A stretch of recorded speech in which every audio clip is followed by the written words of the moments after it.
You're watching Fox Sports, home to the BCS, the National Football League, NASCAR, Major League Baseball, and FoxSports.com. We are Fox Sports!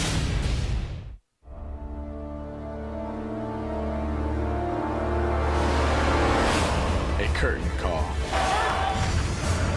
Our legacy. It's the final chapter. And it's written tonight. Everything we have worked for all season. This is it. This is it. This is it. My college career Ends here. The last time I lead my team the last time I lead my troops into battle. 4 quarters. 60 minutes to leave our mark. I will not let my team lose. I will not let my team lose. Tonight, we prove ourselves. A chance to finish on top. Redemption. Perfection. Redemption. Perfection. Redemption. Perfection versus redemption. In the All-State Sugar Bowl. And it's right now on Fox.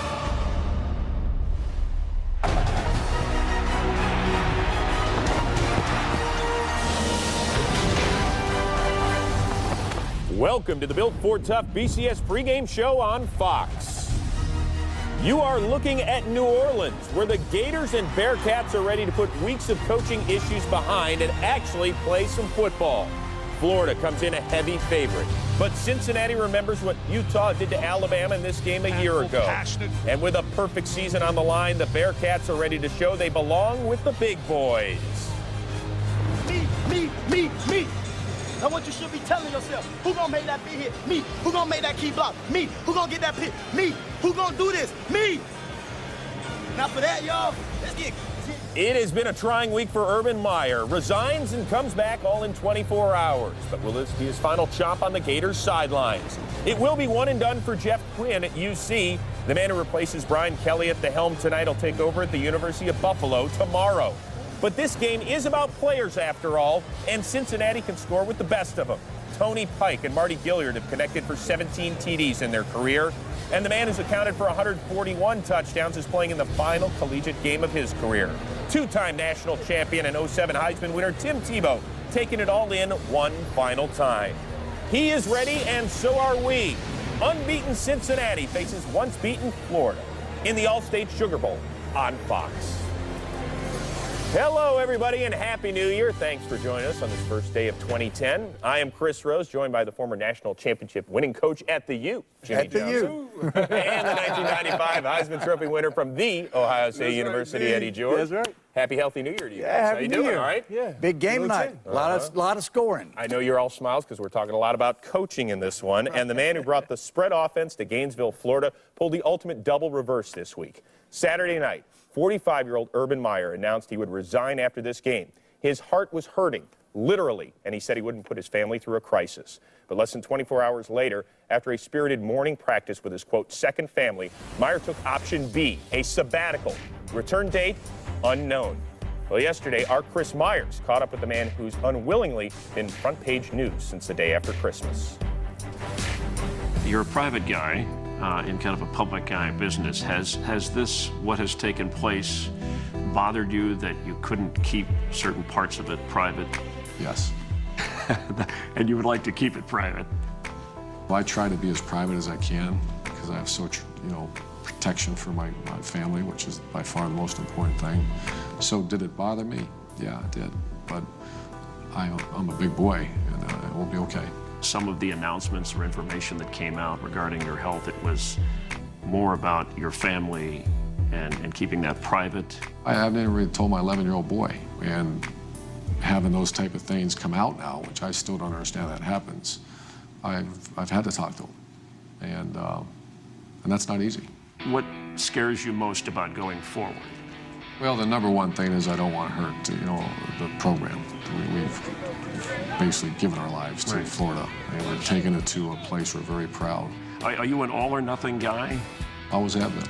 You can't dial it back. That's what I got to find out. You're going in thinking, could it be the last game you coach? I hope not. Okay. You know, I don't think that far ahead. Will you be at peace if it is, though, Urban? I can't tell you that. So has anything been decided in terms of your future? No. And when will that be decided? I don't know. I've put that on the back burner. And any decision you make will be based on? Family. Family first. Family and faith. Are you a guy that can live without coaching football, or at least be happy without coaching football? I don't know that. I mean, that's something that's to be determined. I've had thoughts in the past, you know, because I know how hard, and I pray for balance. Okay. You know, and that's not something I'm ashamed of. You know, I think at the end of the day, you know, you're not going to be judged on how well you interview someone or how well you call a game. At the end of the day, I'm not going to be judged on, was it 1, was it 2? You know, it's very clear what we're all going to be judged on. And I take that very serious. And if it, you know, that's what I have to reflect upon and say, if it can damage that, then I got to be careful. Chris, I'll give you a lot of credit. He came out swinging. He tried. I don't know. Well, there are a lot of unknowns. In fairness to Urban Meyer, like, will he be back on the sidelines? I want your opinion, Jimmy. What is going to happen? Yeah, Chris, we've always said that if you're talking about retirement, you're already retired. Mm-hmm. Yeah, and you know, he has said in the past that he wanted to retire by the age 50. Well, he's 45 right now. In my opinion, I think he will be off of the sidelines next year. He'll take an administrative role with the Gators, possibly a fundraiser. Guys, we talk so much about the coaches on both sidelines here. Let's remember, let's focus on the players a little bit. What does Urban Meyer's announcement do to the Gators just tonight, Eddie? I think it does nothing for them tonight. I mean, we're talking about the winningest team in SEC history. They have tons of experience. Brandon Spike's last game, Tim Tebow's last game. So I think it doesn't affect them tonight on any level as far as the coaching staff having some ambiguity there. It could have an effect on the future. You know, we've already had one recruit transfer, or at least saying, I'm not going to go to Florida, I'm going to Florida State. It could have an effect for the future. Yeah, and let's remember, offensive coordinator Steve Adazio will take over the day-to-day duties for Urban Meyer once the gun is done tonight. Well, we are just getting started on the Built Ford Tough BCS pregame show here on Fox. Now, Florida isn't the only squad with coaching issues. Cincinnati has a dozen wins, but they're losing coaches left and right. One guy's already bolted for South Bend, another's about to shuffle off to Buffalo, while the new guy's only in the background. Are the Bearcats frustrated? We'll find out next. And the fans are getting ready at the Taco Bell display. Look at the fast feet here, Eddie George. You like the It looks like me. It looks like me, Jimmy. Oh, he's better than Jimmy wants to from a scholarship. Oh, look at him go. Hey, get in the end zone. Sparky, come on. Oh, nice. He dropped the ball, though, Eddie. Welcome back to the Built Ford Tough BCS pregame show on Fox. Gator Bowl from earlier today. One last dadgummit for Bobby Bowden. Last game against his old school, West Virginia. A winning effort. Good to see him go this way. Bobby Bowden as well-liked and well-respected as any coach ever to coach the college game. Leaves with 389 wins. Congratulations, Coach. Out in Pasadena, solid start by Terrell Pryor. Buckeyes up on the Ducks in the Rose Bowl presented by City. Easy, Eddie George. I'm fine. I'm good. Other games, Penn State with a field goal with under a minute to go to upend LSU at the Capital One Bowl. And a crazy game in the Outback Bowl. Auburn, a 38-35 winner over Northwestern, that one in overtime. Well, some critics thought Andre Revels would never see this night on the football field. Had his third surgery on his ailing left knee back in January, but he is back leading UC in tackles. And you know what? He talks a pretty good game, too. My name is Andre Revels, linebacker at the University of Cincinnati. I like watching Family Guy and The Simpsons. Really like slow tempo music, R&B. The ladies seem to really like Trey Songz's last album. I'm a really big movie guy. I don't like Blu-rays because they're too expensive, so the president of the Blu-ray industries dropped the prices and you have a new fan. It all ends tonight. There's only one more game to play, All-State Sugar Bowl, that I'll be able to be with my teammates and go out to the battlefield. This is the end of the road right here. I got my degree in communications in 4 years here at UC. I plan on taking one of these guys' jobs that's holding the cameras. This Dre Vision right here. Is this thing on? Are those lights too bright? Somebody cut that light over there. Give me a coffee, please. 2 sugars. He got some personality. Yeah, he does. Good. You better start showing some up here. You're going to be in trouble. You're going to take my job, huh? Well, forgive Andre Revels and his teammates if they don't know who to take direction from these days. The man who guided them to a 12-0 mark is in South Bend, hoping touchdown Jesus can also tackle. The man leading the charge tonight will be coaching the University of Buffalo in about 4 or 5 hours. And UC's new chief, Butch Jones, will be watching from the stands. It's enough to make a college kid a little dazed and confused. My family and I have made a decision that Cincinnati is the place that we want to be. No longer do you have to look at Cincinnati and go, well, there's a better job out there. Bearcat fans are waiting on word from football coach Brian Kelly. Will he stay or will he go? He didn't try to shy away from the question or nothing like that. He said, listen, guys, I'm here to stay. Brian Kelly just moments ago met with his staff of assistant coaches and told them that he is indeed going to Notre Dame. Kelly says he will move his family immediately from the Queen City to South Bend. Lord, I can't believe how they're crucifying Brian Kelly. Hopefully he packages things up and get to South Bend here in a hurry. I am so honored to be the head football coach here at Notre Dame. This is where I want to be. I don't fault Brian Kelly. You got to do what you got to do. I'm not upset with him taking his dream job, but you don't have to lie to the players that got you that dream job. If those guys went 6-6 this year, do you think he gets the Notre Dame job? I handled myself in a manner that was upfront and honest. I'm here at Notre Dame now. I mean, I'm the team leader, the team's voice and the team's face. We wasn't going to dwell on the situation that was going on, that we was actually going to take 2 steps forward. Just made sure I put that out there and let those guys know and let the coaches know that they're still here. Hey, let's go, man, let's win this thing. Not every year you go 12-0, and it's a special accomplishment, and, it kind of got overshadowed. Anytime that a coaching change made and the national media that we've got, it's pretty amazing, and it's attributed to the work that we put in as a team here. We have mixed feelings, but, the bottom line is we really feel good. There are a lot of things out there that we have to overcome. Nothing changes. The message is the same. It just comes from a different voice. The whole staff stayed, so the same voices that we've been hearing all year are the same voices that we're hearing for the bowl game. Man, I can't wait to face those guys. We can't wait to face those guys. We're all we can't sleep at night. We're anxious. We got our nerves just rolling, man. We just can't wait to go out and play those guys. The defending national champs, you can't have no better stage than that.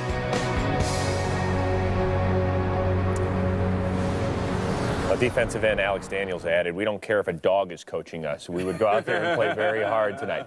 I'm not questioning whether they'll play hard. Will they play well enough to beat Florida? That's what I want to know. Can they? Yeah, the only hope they have, they're going to see a dog of a defense is a pit bull in Florida right now. So if they're going to have any chance, they're going to have to protect Tony Pike. They were ranked 9th in the country and sacks allowed, so they can protect Tony Pike, allow him to get the ball to Benz and Gilliard. I think they have a chance, Jimmy. They might have a realistic chance to pull off the upset here. Eddie, they had better score some points because on the other side, the last 4 games gave up 146 points. So I think Tim Tebow's liable to be, scoring a few points tonight. Yeah. And guys, before we kick Brian Kelly out the door too much, let's remember, Cincinnati's had 3 straight double-digit win seasons.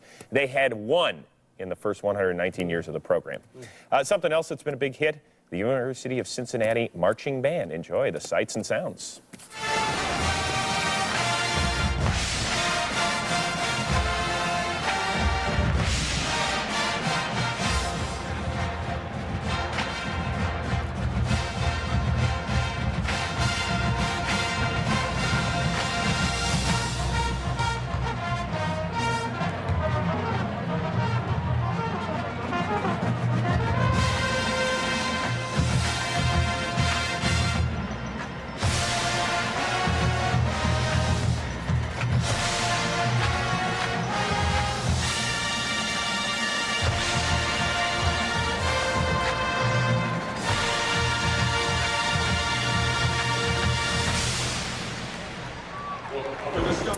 Well, there is one honorary University of Cincinnati Bearcat who is not listed in the team's media guide, but his spirit will be on that field tonight. The UC Bearcats added a new teammate this July. Mitch Stone, who several months prior had a brain tumor removed, was adopted by the team. My little brother, Mitch, he's a character, man. He's so full of energy, for a kid that's supposed to be so sick. It's just a blessing, man, just to have him around us, and see him smiling all the time. Whether singing happy birthday to him or letting him lead the team in drills, Mitch Stone is a true Cincinnati Bearcat. And we are happy to report Mitch is doing well. He went to practice in New Orleans on Wednesday, and in just a few minutes, he's going to provide even more inspiration as he leads the Bearcats onto the field. Well, as we continue on, we are going to shine the light on one of the brightest classes in college football history. Heisman winner? Check. Championship trophies? Check. Check. Unmatched legacy? We'll let the Gators seniors tell you. But first, some of the sights and sounds of New Year's down in New Orleans, brought to you by The Hangover on Blu-ray and DVD, in stores now.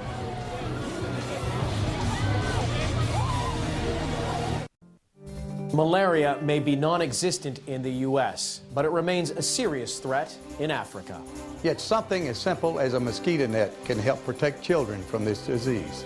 Join Fox Sports and Malaria No More to protect the children of Africa. Donate a life-saving mosquito net. For only $10, you can change a family's life.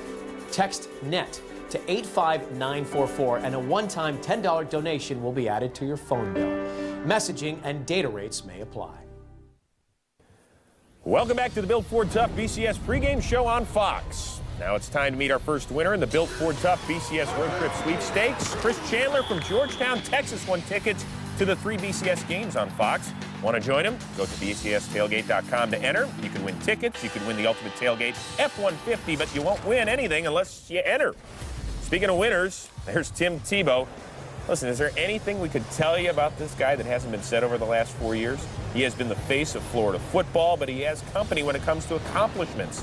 Linebacker Brandon Spikes and wideout Riley Cooper have also contributed on 2 title teams and helped establish Florida as the program in college football. 47-7, winningest class in SEC history. 14-4 versus ranked teams, 12-1 against rivals Tennessee, Georgia, Florida State, and Miami. But to boil down Florida's seniors to a bunch of numbers kind of misses the point. They are 25 young men who have come together as one. It was a great day for Gator football. I'm jacked up. It's a really good class. Do not say it's a great class because you evaluate that in about 3 years. Coming out of high school, I said I was blown away by Gator Nation and just felt like this is where I wanted to be. When I got the offer from Coach Meyer, I just fell in love with the place and decided that this is where I want to play football at. But when I decided to come to the University of Florida, it ended up being one of the best decisions of my life. Coming in 06 class, and I remember like it was yesterday, we just set our goals. We wanted to get this program back to the national promise that it was before. We came in, we wanted to win games, we wanted to win fast. The Florida Gators And that's what we did. have won the national championship. You never see a team play harder than we will the rest of this season. When it comes down to your senior year, you just take a look back in the past, just opens your eyes. The Florida Gators have won another BCS national championship. We're the winningest class in SEC history. 2 SEC championships, our 3rd BCS bowl game. Winning 2 national championships. I think we'll be remembered not only as a class that won a few championships, but more important than that, a class that cared about the university, cared about each other. These last 4 years, I'll take with me for the rest of my life. I know this is my last year, but I'm going to always be a part of something special. It's going to be sad that these 4 years are over because this has been the most fun I've ever had. I dreamed when I was 4, 5, 6 years old of being a Gator, of running out of the swamp, of being able to do the Gator chomp, of playing in front of 93,000 people. Being a Gator means everything to me, and when it's all said and done, taking off that uniform will be one of the hardest things I've ever had to do. Tim Tebow admitted the team is disappointed. They're not going to be in Pasadena on January 7th to play the University of Texas for the whole ball of wax. If you're Urban Meyer, you a little worried tonight about your team? Well, yeah, it's got to be a letdown for this football team, not playing for the national championship, and it's got to be a distraction with all the coaching changes. But it really, I think it affected them in their preparation for the game, not necessarily with the effort tonight. I don't know. I think it does hurt them a little bit because after they won last year, their whole focus was getting back, winning the 2nd national championship, went through the entire season undefeated, only to go to the SEC championship game and lose. Could have been one of the greatest teams in the history of college football, and now they're playing in the Sugar Bowl. I think it is a huge letdown. Yeah, it's got to be a little letdown. Well, guys, for years, people wanted to throw darts at Tim Tebow, and what's he going to be at the next level? And it was never fair because he was only a sophomore or a junior. Well, now this is his last game. So what is the deal with him? What do you see him at the next level, Jimmy? Well, great college player. And you'd love to have him on your team, even in professional football, but not as a pro quarterback because of his throwing motion, and he's not accurate. Yeah, he can definitely be a short yardage type of back, a goal line specialist, put him in the Wildcat. I cannot see him going under center, taking snaps, and playing a conventional pro offense. Right. All right, well, guys like Tim Tebow and Brandon Spikes, they'll get their shot at the NFL. But for a player like Joey Sorrentino, he knows this is going to be the final time he'll ever buckle up the chin strap. When I came here, I was out of high school, walked on, just praying, hoping I'd make the team, made the team, and, it's just been an amazing ride so far. We had a team meeting before 2 days. Coach is calling all the captains, and there's some obvious names like Tebow and Spikes, and Coach said, I got one more guy, and called my name up there, and I've grown up my whole life loving the Gators and watching them and rooting for them, and just being able to represent such a great team in university was just a dream come true. And it's one of those things, looking back 10, 20 years from now, it's far more than I ever expected. Wow, that's crazy. Joey's 5'7", $174, but he can bench press twice his weight, and he might knock out some teeth on special teams, which is actually okay because he plans on being a dentist one day. Well, Fox Sports is proud to join Lowe's in announcing the winner of this year's Lowe's Senior Class Award. The award recognizes the most outstanding senior student athlete in the FBS, demonstrating excellence in the classroom, community, on the field. And this year's winner is, you guessed it, that guy, Tim Tebow. Maintained a 3.6 GPA. He logged more than 700 hours of community service in 2009. Congrats, Tim, on yet another award. Well, about the only thing Tebow doesn't do in Gainesville is direct the band. We'll leave that to Jay Watkins. Here is the Pride of Sunshine.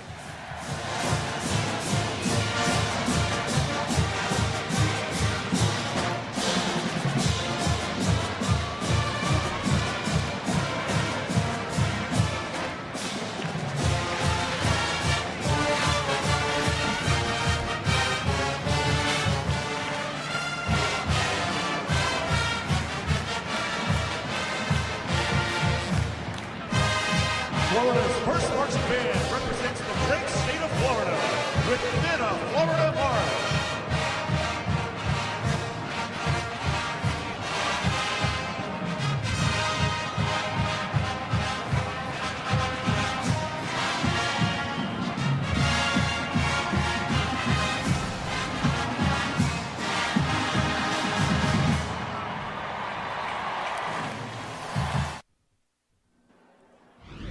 Welcome back to the Built Ford Tough BCS pregame show on Fox.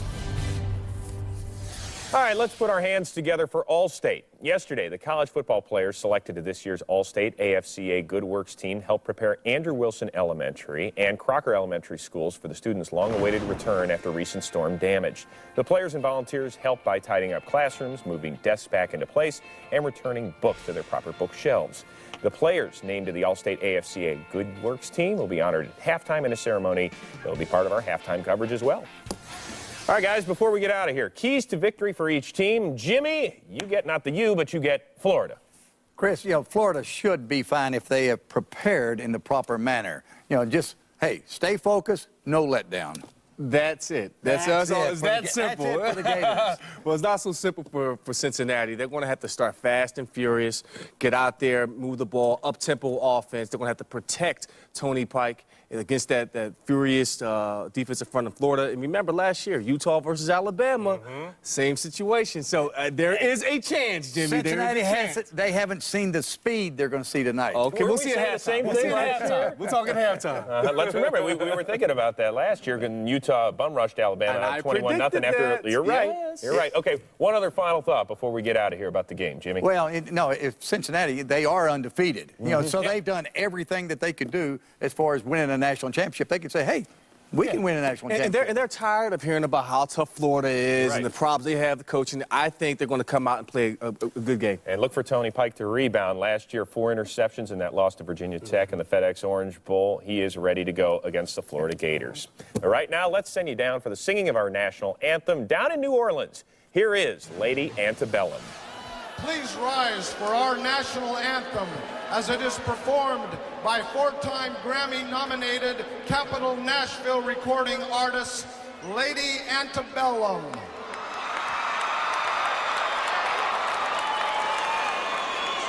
Oh, say, can you see by the dawn's early light what so proudly we hailed at the twilight's last gleaming, whose broad stripes and bright stars through the perilous fight.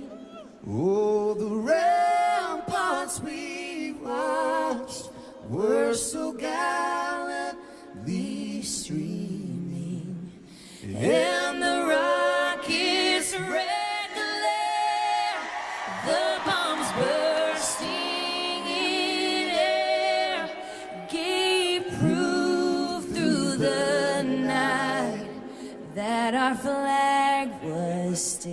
go there. Oh, say does that star-spangled banner yet wave o'er the land of the free and the home of the brave? Cincinnati and Florida. Kickoff of the Allstate Sugar Bowl is next on Fox. It is a sellout crowd and a boisterous crowd indeed at the Superdome in New Orleans. We welcome you to the 76th annual Allstate Sugar Bowl, where the unbeaten University of Cincinnati Bearcats take on the 12-1 and defending national champion Florida Gators. And Happy New Year, everybody. Alongside the coach, Brian Billick and Chris Myers, I'm Tom Brenneman. Welcome to our BCS Bowl Bash on Fox. Generally, Coach, we talk X's and O's at this point in the broadcast, but tonight, I know you feel like with all the storylines with these two teams, tonight is all about emotion in this game. Tom, I promise you, it is nothing but emotion to start the game right now. Let's start with the University of Florida and, of course, Tim Tebow, one of the most passionate, emotional, and talented players in all of college football, playing his last game. And his coach, Urban Meyer, has led them to 2 national championships. Is this his last game as the head coach of the University of Florida? Across the way, the University of Cincinnati, it's all about respect. This is 2 years in a row they've been in a BCS game. They're 12-0. They believe a win tonight establishes them among the college football elite. And oh, by the way, their head coach, Brian Kelly, he's already left for Notre Dame. So I can't wait for this thing to get started. Well, we're ready to get it rolling here tonight. What a turnout by these fans from Cincinnati, and they are ready to welcome in the 2-time defending Big East champions, the University of Cincinnati Bearcats.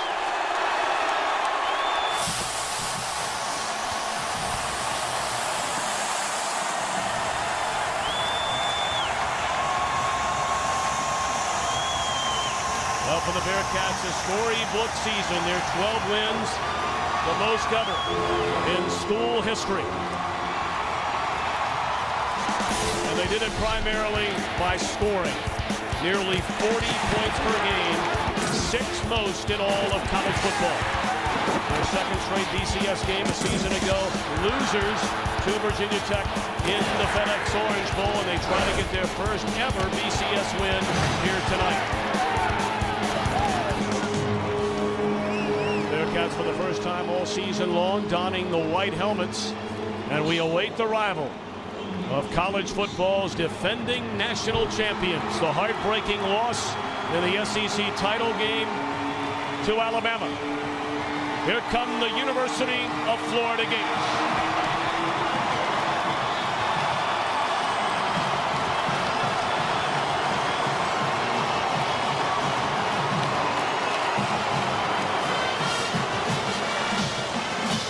Is this indeed the final game as head coach for the Gators for Urban Meyer? His team had a 22-game win streak until that SEC championship game lost overwhelming opponents the entire year in this senior class. The winningest class in SEC history, 47 victories against only 7 defeats and 2 national championships. The coin toss when we come back to the Superdome. You're watching the BCS Bowl Bash on Fox.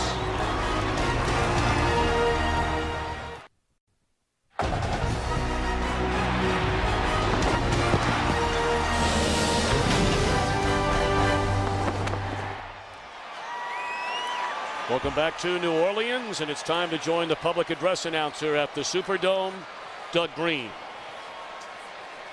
Tossing the coin at tonight's game will be Dennis Haysbert, known for starring roles in The Unit, the hit series 24, the Oscar-nominated drama Far From Heaven, the baseball comedy Major League, and putting people in good hands as the face of Allstate's award-winning advertising campaign.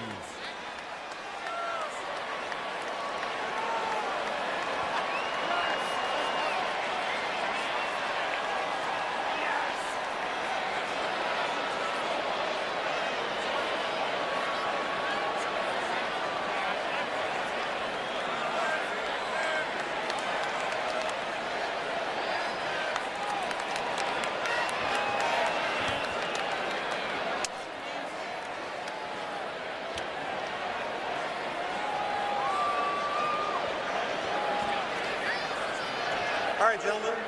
I want to introduce you to our honorary person who's going to toss the coin, All-State spokesperson, Mr. Dennis Haysbert. All right, now this is the coin. That side, at the trophy side, All-State trophy side is heads. The other side with the two teams on it is tails. Cincinnati, you are the visitors. What is your call? Tails. Tails. The call is tails. Mr. Haysbert, would you do the honors? It is heads. Florida, you've won the toss. Your choice. Florida's won the toss. They've deferred to the second half. You want the ball? Second ball. Which way do you want to go? All right. Put your backs to where you're going to kick. Get the coin here.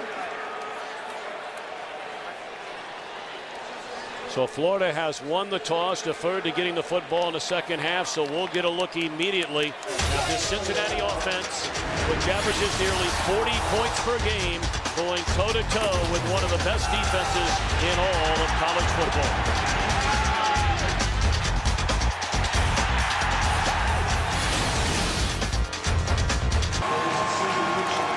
Just about set to kick it off from the Superdome moments ago. Chris Myers caught up with Urban Meyer.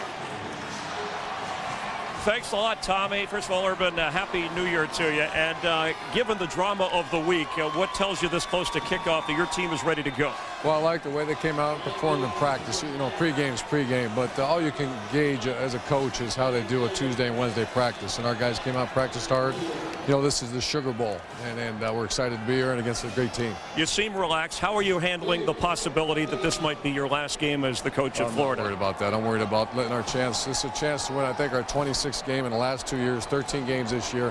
Send these guys out the right way, and we're going to play awful hard. And it is the last game you'll be coaching Tim Tebow at Florida. Some special thoughts there? Yeah, I just love Tim, and Tim's been great for college football. He's been great for every young person in the world. We look forward to the game as Tom Brennan moves say, that is that. The game face of Urban Meyer. All right, Tom, back to you.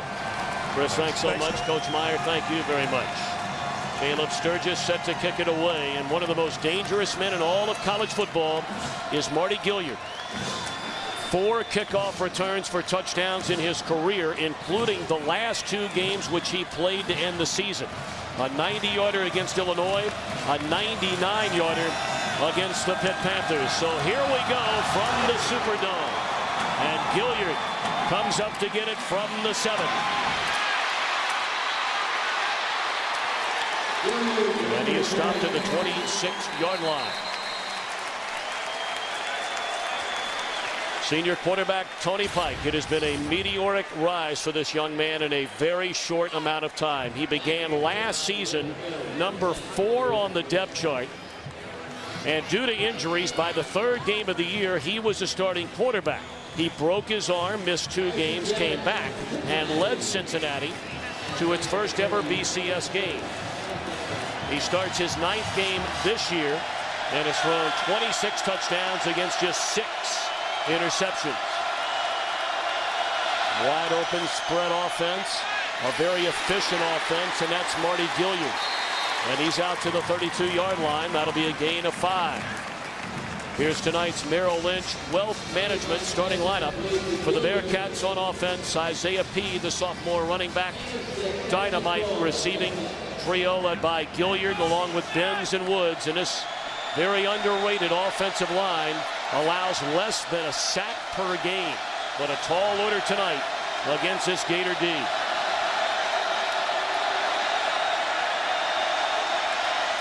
Blitz coming. They get it away. That's the tight end, Gaduli, and he has a first down out to the 43-yard line. And there's a late penalty flag that comes in. This may be on the Florida Gators. A personal foul that would tack on 15 more. This is the matchup that fascinates After the me, play, Tom, personal foul, number 40 on the defense. 15-yard penalty, first down. It's Brandon Hicks. I don't think the University of Florida has quite seen a passing attack like what they're seeing tonight against the University of Cincinnati.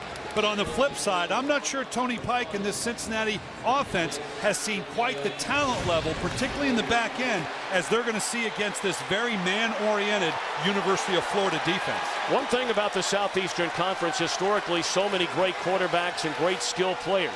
This year was not a good year, offensively speaking, especially in the quarterback position in the Southeastern Conference.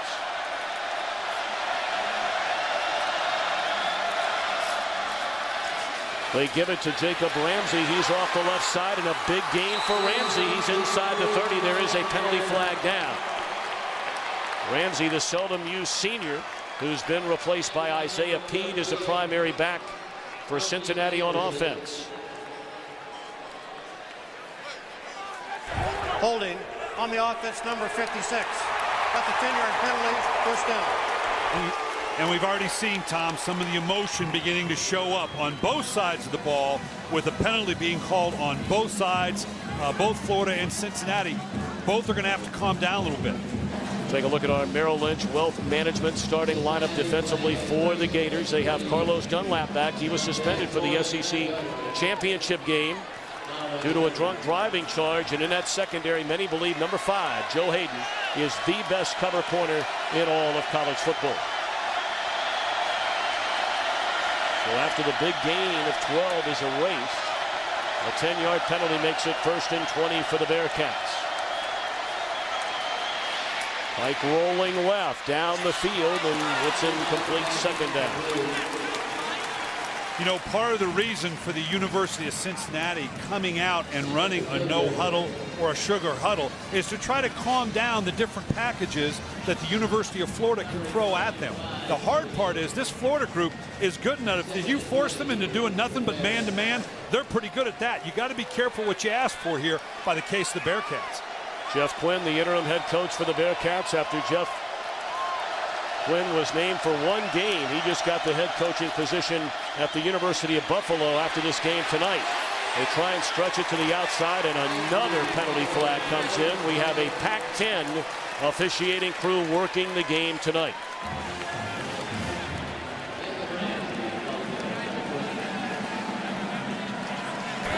Holding on the offense, number 66. 10-yard penalty, second down. Penalty is declined, third down. Here you're going to see it on the right side of the screen as we come back. Just up in here. Ends up getting a little bit of a hold. Anytime you extend your hand away from your body like that and you get all jersey, it's going to get called by the officials. So a couple of penalties have really stalled this opening possession for the Bearcats. 3rd and 22. And Pike rolling, chased by Dunlap.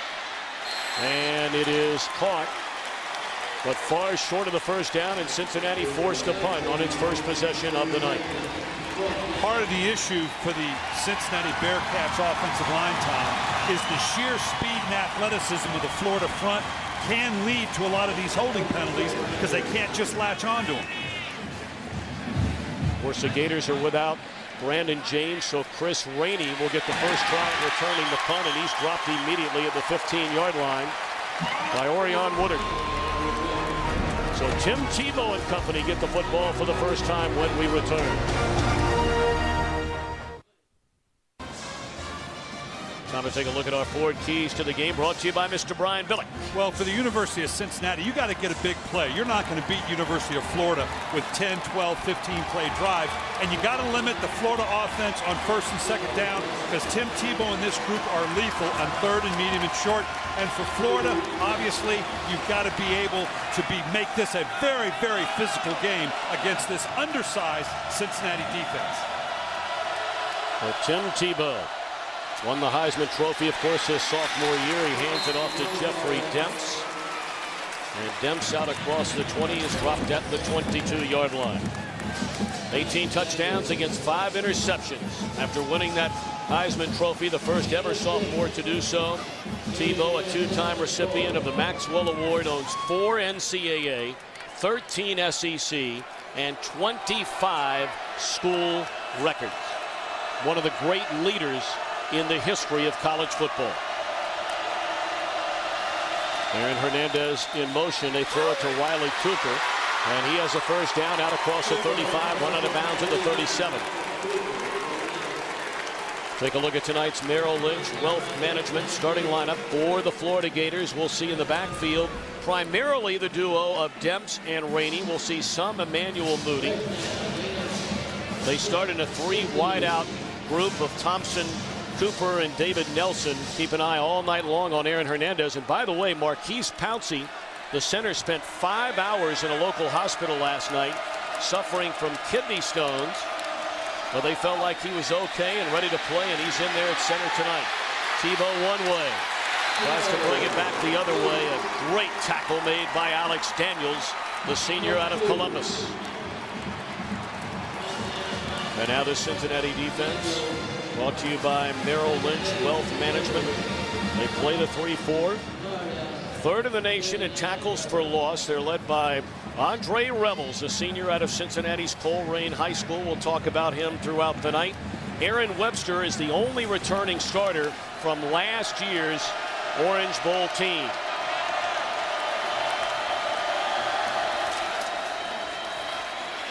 Shovel pass to Hernandez, and you can't play it any better than that, although are they going to get a face mask on John Hughes or a horse collar tackle? Yeah, it looks like he got his hand in there. I couldn't tell if it was the face mask or in behind the pad. We're going to see here as he pitches the ball. No foul. Just catches the helmet on the end. Clearly grabbed the face mask for a personal foul going forward. Nope, they said no penalty. Wow. Wow, boy, what we just saw, that incidental pull of the face mask, I think they got away with one there. 3rd and 7.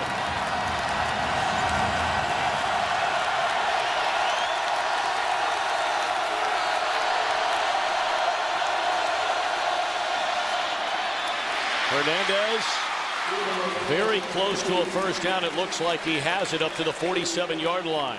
Dropped there by J.K. Schaefer. And that's the down and distance I was alluding to earlier, that the University of Cincinnati has to keep Florida in that longer third down distance of 7+. You get into a 3rd and short, 3rd medium, Tim Tebow is absolutely lethal. He will carve you up. University of Cincinnati's got to continue to keep him in a longer 3rd down.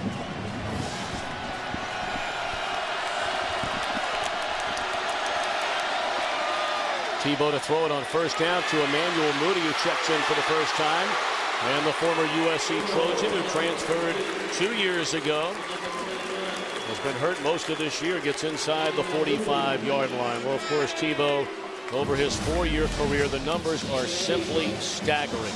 Closing in on 12,000 yards of total offense, the most in SEC history.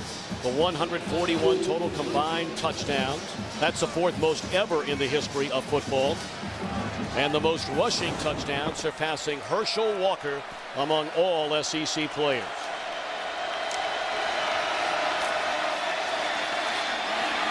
Second and 2. Catches made by Deontay Thompson, and that's another Florida first down to the 35. And this is what makes Florida so lethal, Tom, is the running game, the multiple option game that they have with Tim Tebow forces you to isolate on the interior of their offensive package that leaves so many one-on-one matchups on the outside, gives Tim Tebow all the license he wants to go to those good, big, physical receivers he has on the outside. They hand it to Demps on first down. And a good strong run for the diminutive Demps. He's inside the 30, down to the 29-yard line, wrapped up by Aaron Webster. And this is as simple as a screwdriver, just shoving it right down the middle of the Cincinnati defense. You can see they're in a normal 3-3 alignment. But look at the size. This is the advantage for, obviously, the University of Florida. Huge offensive line, 6'5" or better, with a bit of an undersized defensive front 4 of Cincinnati.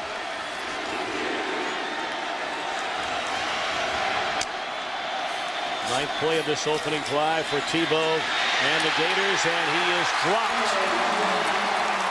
Back of the 35-yard line, and here's some extra pushing and shoving going on.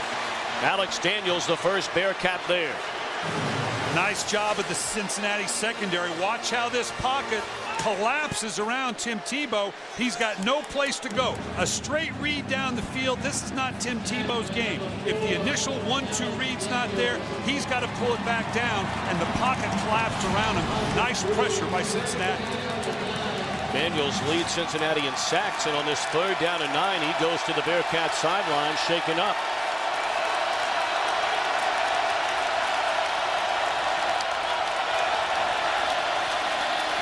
Tebow across the middle to Thompson, and that's another 1st down to the 21.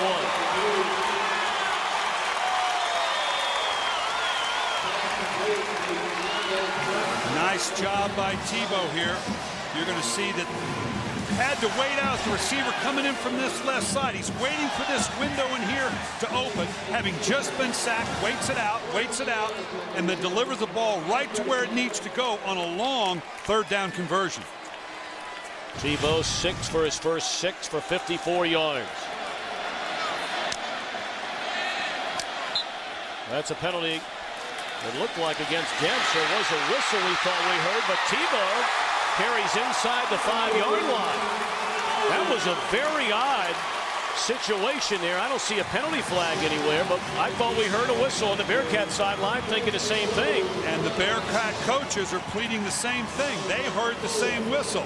Unless it came from somewhere in the field, that was the play. The Bearcat player, Cincinnati, definitely stopped. They thought the play was dead. Clearly a whistle. I don't know where it came from. Evidently, it didn't come from the field. 1st and goal now for the Gators. And they give it to Demps. And he's dropped for a loss.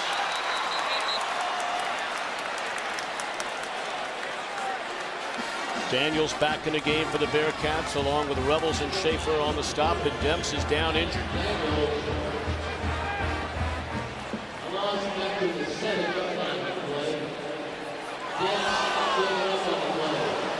Well, you can tell Demps is in a great deal of pain. Here you can see right here, Demps, as he's going down. That's a left arm. All of a sudden, he just landed kind of odd on that left side. And then the player came in over the top. It looked like maybe he got his arm caught in between his body and the turf there as he went down. But take a look again when he puts his left hand down on the ground.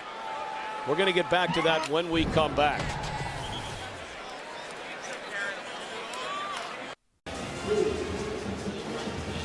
Tonight's aerial coverage is brought to you by Bud Light on a beautiful night in the Big Easy. That was not anything you want to watch very many times. What just happened to the left arm, the left elbow of Jeff Demps.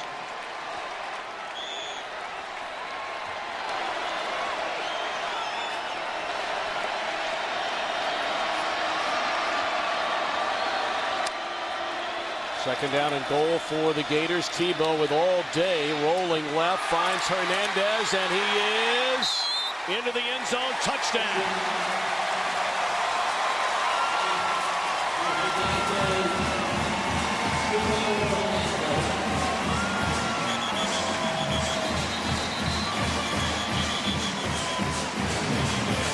The last thing you want to do is let Tim Tebow get outside the pocket. His go-to guy, Hernandez, here on the run. Big target that once he gets his hands on it was going to power his way into the end zone. Nice job by Hernandez in the open field. Gets his body and the ball just across the end zone for the Florida score. A 13-play drive spanning 84 yards, capped off by the touchdown to Hernandez. It was interesting to me in visiting with Urban Meyer that equated Hernandez to, this is my go-to guy. This is my Percy Harvin. Now, no one would look at Hernandez and say, what do you mean Percy Harvin? But in the times that they go to him, the critical times of 3rd down, Hernandez here is the key. This is the injury right here, and you hate to see it. Hopefully it's just a hyperextended elbow as he hit it wrong. Hopefully nothing more serious than that and just a tweak of that elbow. And they're still looking at Demps over on the Florida sideline. In fact, they already have him in a sling over by the Florida bench. Caleb Sturgis comes on for the point after. And it's blocked.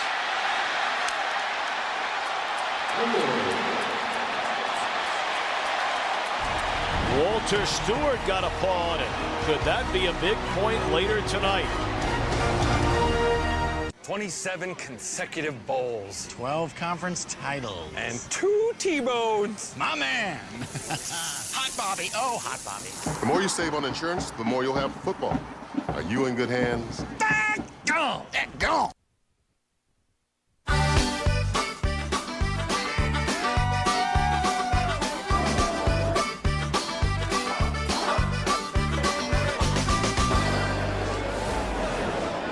What an impressive drive for Tim Tebow and the Florida Gators. 13 plays, 84 yards. Tebow 7 of 7. Rushed for 16 yards and capped it off with a 7-yard score to Aaron Hernandez. So again, we keep an eye on Mardy Gilyard. And for a second time, he will bring it back, this time from the 5. And Gilyard into the open field. And out across the 40 to the 45-yard line. Let's check in downstairs with Chris Myers. Top sophomore Jeff Demps was taken by his own power. He got into a golf cart. They put a sling on that left forearm, and they actually wrapped it and iced it down. They got him on a golf cart. They're looking at x-rays now. They believe the early indication is it's a forearm fracture. He is unlikely to return. He appeared to be dealing with the pain okay, but it will be determined on the x-rays whether he will return or not. But it does not look good early. What a shame. Jeff Demps, the electrifying sophomore out of Winter Garden, Florida. And Cincinnati with a football for the second time. The quick slant to Gilyard. And he's across midfield to the 46-yard line. Remember now, when Cincinnati had the ball the first time, they picked up huge yardage on 3 plays, but after a 12-yard run, a holding call put him back. Another penalty made it 1st and 20. The drive stalled shortly thereafter. A single penalty of that nature can typically kill a drive. To overcome 2, just the odds are against it. They got great field position here to capitalize on. Isaiah Peed gives it back to Pike. He's looking down the field to Gaduli. Tip ball. Great coverage by Joe Hayden. And it's really unfortunate. He had Armand Benz on the other side of the field. Little trickeration here. You got to know, trying to go outside against the speed of this Florida defense, you're not going to see a lot of this. So you got to kind of know something's up. And obviously he's got his vision down the field. Couldn't quite lead him enough to execute the big play. Really unfortunate because Benz was all by himself on the other side of the field.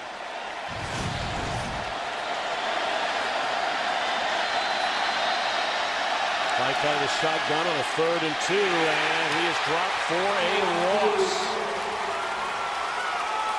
So after getting great field position following the 40-yard return by Gilyard, would Cincinnati dare contemplate going on 4th down? Remember, Jeff Quinn is the interim head coach, replacing Brian Kelly, who departed Cincinnati going to Notre Dame after a perfect regular season. Well, obviously, as they've got the punt team on the field, this is the thing to do. It's way too early in the game to jeopardize putting this potent Florida offense on a short field. You want to opt here, see if we can get them pinned down, hopefully inside the 10-yard line, to see if they can go the distance again. Jake Rogers, both the punter and the field goal kicker for the Bearcats. Rainey from the 10 breaks a couple of tackles and brings it out to the 19-yard line. With 4:48 to play in the opening quarter from New Orleans. And the Gators with a 6-0 lead.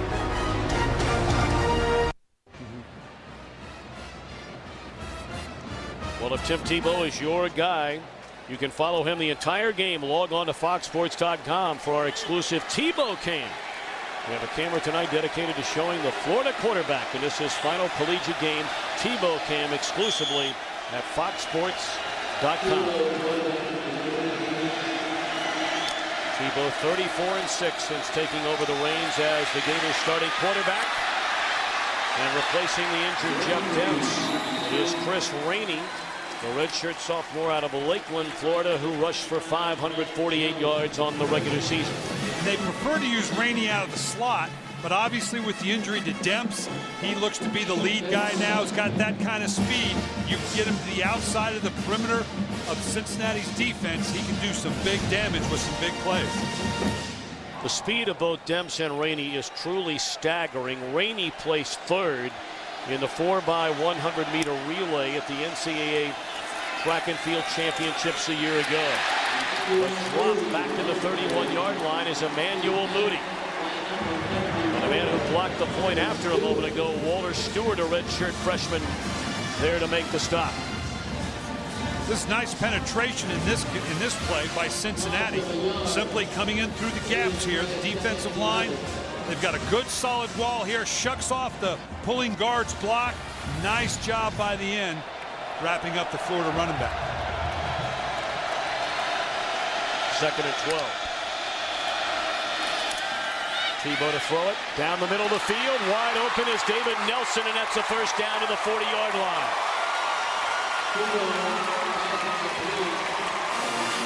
Yeah, what I want you to watch here, classic Florida offense with all the running that they do. I want you to watch how all this defense gets sucked up with the play fake that now gives a clean read right over the top of the linebackers, the nickel man, down the field. This is exactly what this Florida offense is built for. 30-yard pass completion, Tebow to Nelson. Tebow 8 for 8, 91 yards and a touchdown already. And he's going to throw it again. Wide open again is Aaron Hernandez. Still on his feet, inside the 15, down to the 10, and penalty flags litter the field.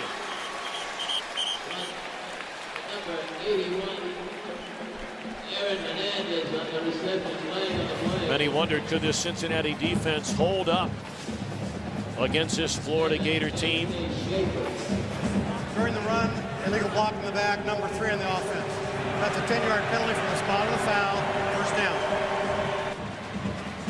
A penalty against Chris Rainey. Well, we talked about the way they use Hernandez in the slot here. And now he just comes in. It's got to be a broken coverage. They rolled off and took the deeper man. Stewart following back into coverage. But Hernandez, the #1 go-to guy for Tim Tebow, got in behind that secondary. And as I said earlier, he's kind of the Percy Harvin mode. He fills into that even though he's a big tight end. Well, we kind of raised our eyebrows when Urban Meyer said that the other day in our meeting. He is our version of Percy Harvin. Harvin, of course, having a great rookie season with Minnesota in the NFL. Nowhere to run for Emmanuel Moody. Dropped for a 3-yard loss by Stewart and Dan Giordano. A couple of redshirt freshmen for the Bearcats. Well, our great overhead shots tonight. Boy, what a great camera that is. Brought to you by DirecTV. If you call yourself a sports fan, you gotta get DirecTV. I could get used to this TV cam, guys. This is a great view of this game.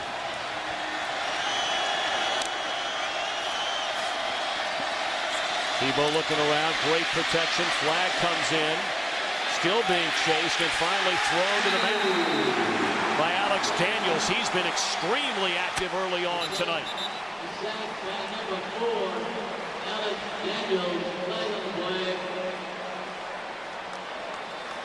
This goes against the Florida offense. It's very disappointing to get a holding call when you really only had a 3-man rush.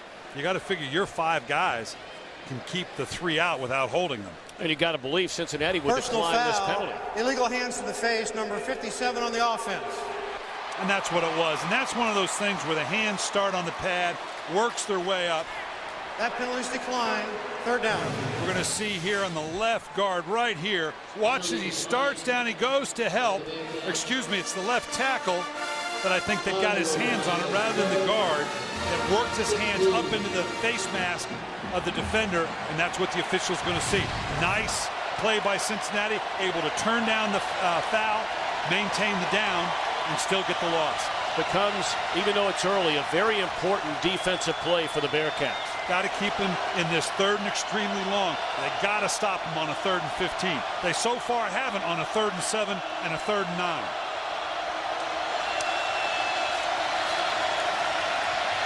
Tebow steps, throws, catch made, but short of the first down. Riley Cooper at the 23-yard line came back to get it. And out comes the field goal unit for the Gators. The size of these Florida receivers, Riley Cooper, David Nelson, forget the offensive line. They're all 6'5" or better. But David Nelson, 6'5", Riley Cooper, 6'3". This is as big and as impressive an offensive unit physically as I think I've seen in college football. 40-yard field goal try for Caleb Sturgis, who hit on 21 of 28 on the year. And it sneaks inside the left upright, and it is good. 2 possessions, a touchdown, and a field goal. Gators lead 9-0. Here's tonight Reese's perfect profile on the 12-0 Cincinnati Bearcats. They were picked 3rd preseason in the Big East and then went to New Jersey and just blasted Rutgers. 2 weeks later, beat Oregon State on the road. A week after that, beat a good Fresno team at home. 2 weeks later, won at South Florida, and then closed out the year with wins over ranked teams Connecticut, West Virginia, routed Illinois, and then that 45-44 thriller in the final seconds of it to cap off the unbeaten season. Gilliard for a 3rd time. He brought it back 40 yards the last one. And he is hammered to the deck at the 23-yard line by Janoris Jenkins. We turn back the clock to that Oregon State game, and that was the one that opened a lot of eyes around the country going on the road and doubting Oregon State. South Florida game, Tony Pike broke his arm. In came Zach Collaros, who had 555 yards of offense in that shootout win over Connecticut. And then the thriller in the snow at Heinz Field. Cincinnati trailed 31-10. The touchdown pass in the final 33 seconds to Armand Benz won it. Pike on first down finds Ben Gaguli. But he maybe picked up a yard, dropped by Dustin Doe.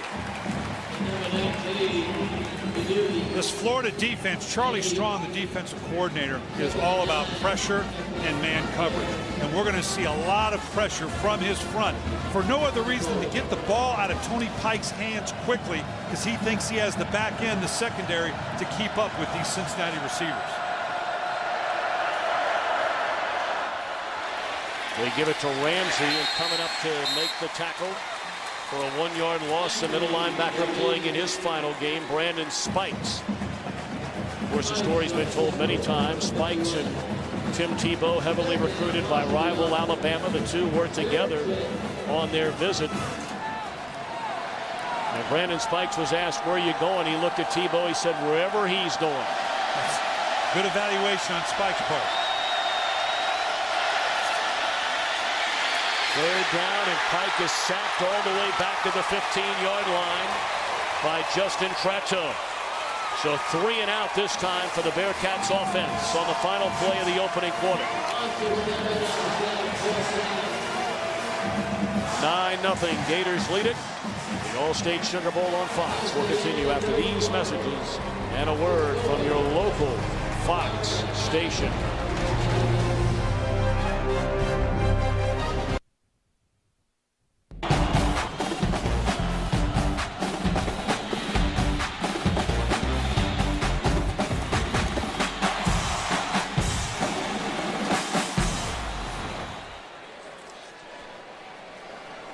Jeff Demps has made it back out of the Florida locker room. You see him wearing the sling still on that left arm that Chris Myers reported on has a fracture in it. For more on that story, let's check in with Chris once more. Yeah, and Tom, they did look at the x-rays and found out it's a dislocated elbow. So he's out for the remainder of the game. No torn ligaments. They had to snap it back into place, and he is out for the remainder of the game. Well, what a punt by Jake Rogers out of his own end zone all the way to the 35-yard line. A 59-yard punt.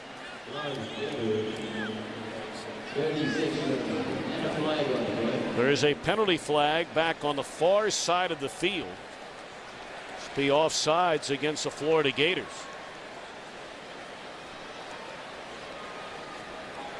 Well, this was a heck of a punt. They run a running punt that basically displaces the punter out of the body of the protection, and that will stretch a defense sometimes trying to get to that edge. Defense offside, number 7. That penalty is declined.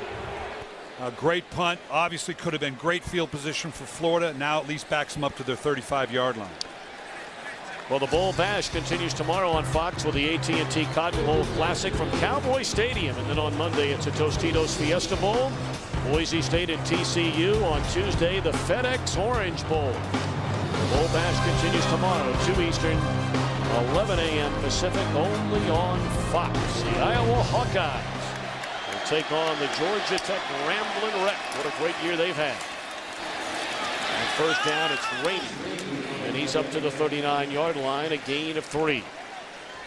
Well, initially they put Rainey in the backfield to account for the injury to Demps, but now they're running Moody in there a little bit more. I think they want to maintain Rainey on the outside, motioning in from the slot where he's most effective.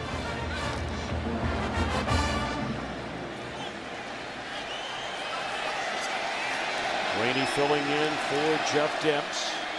A dislocated elbow, and as Chris Myers reported, he will not return. Nice catch by Moody, and then escapes a couple of would-be tacklers and has the first down up to the 48-yard line. He ran right by Brad Jones. This is a nice throw by Tim Tebow. This is one of the throws that people question on his ability. You're going to watch Moody come into motion. When you throw a little swing pass like this actually needs to be one of the most accurate passes you have. You want him to catch it going downhill. Moody didn't have to break stride or change a step a bit. Gave him a running downhill start at the catch. Tebow out of the shotgun. Throws. Catches made by Thompson. A perfect 12 for 12 in this game is Tim Tebow. In this his final game as a Florida Gator. Much has been made about Tebow and the next level. Can he play quarterback in the NFL? Brian Billick, you were one of the great offensive coordinators in the history of the NFL with Minnesota. Won a Super Bowl as a head coach with the Baltimore Ravens. We'll talk more about it later, but your impressions initially of Tebow? Well, I tell you what, you don't want to bet against this guy, but there are some legitimate questions that have to be looked at with regards to his abilities at the next level.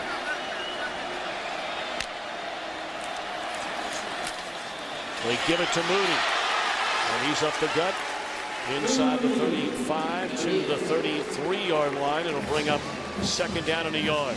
And this is the heart of the option that they run. Watch the mesh point between Tebow now and Moody. How long and deep he rides him in.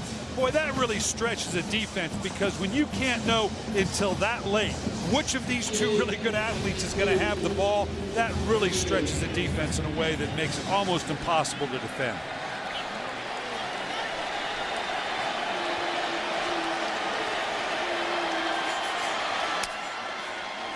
Hernandez in motion, Tebow to throw it. First incomplete pass of the night for Tebow. He took a hit as he turned that football loose from Drew Fry, the redshirt freshman strong safety. And they just get a free rusher from the outside. You're going to see this coming off this side.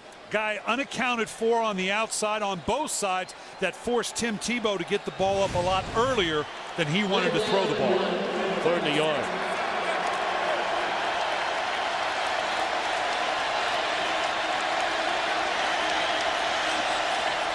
They're working a tackle overset here. They've moved the big beef part of their line right over into here on a short yardage. And let Tebow keep it. I don't know. This is very, very close. If he didn't get it at this point of the field, you got to believe the Gators would go for it. Yeah, it shows you how much I know. I'm telling you they're lethal on 3rd and 1, 3rd and 2. They convert on 3rd and 15, 3rd and 9, 3rd and 7, and don't convert on the 3rd and 1. Yeah, why not? Why not? You got Tim Tebow, this athletic Florida group. You got the lead in your back pocket. 4th down and less than a yard. And Tebow out of the shotgun. They'll run it. And he got it.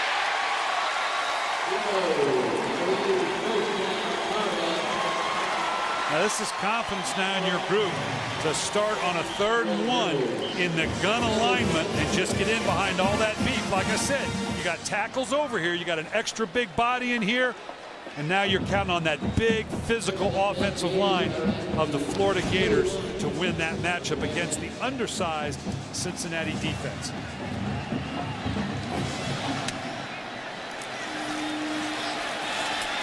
Tebow to throw on 1st down and still on his feet. Looked like he'd be dropped for a loss. He turns it into a 4-yard gain. Take a look at our Ram game summary. Florida out to a 9-0 lead. We certainly expected more offense than this, especially from the Bearcats. Yeah, and as we said, they really do need the big play because it's going to be very hard for Cincinnati to get an organized, synchronized drive of 10, 12 plays. They're going to need those big plays against this talented Florida defense. 9th play of this drive. It was a gain of 6 by Tebow, 2nd and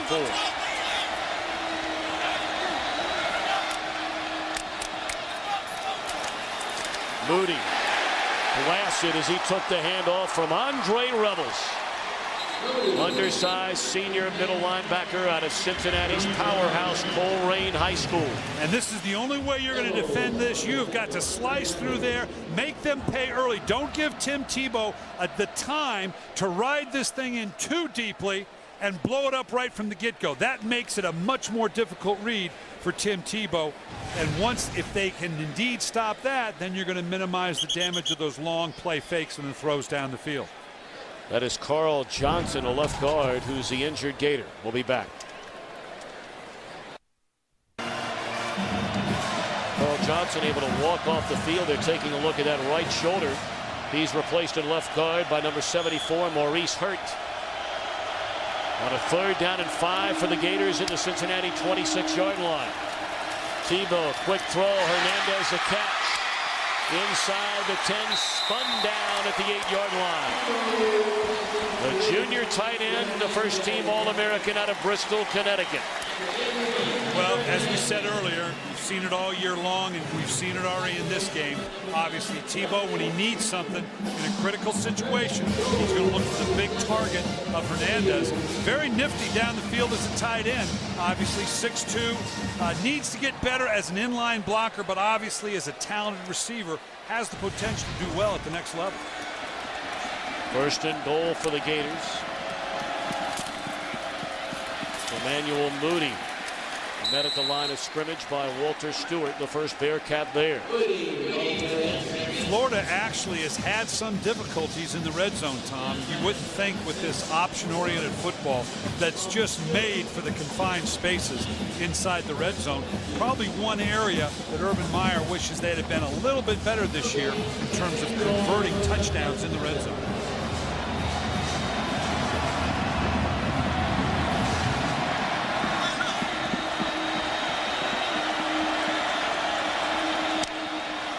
Empty backfield on 2nd and goal, and Tebow just throws it up in the corner of the end zone. Deontay Thompson, a touchdown.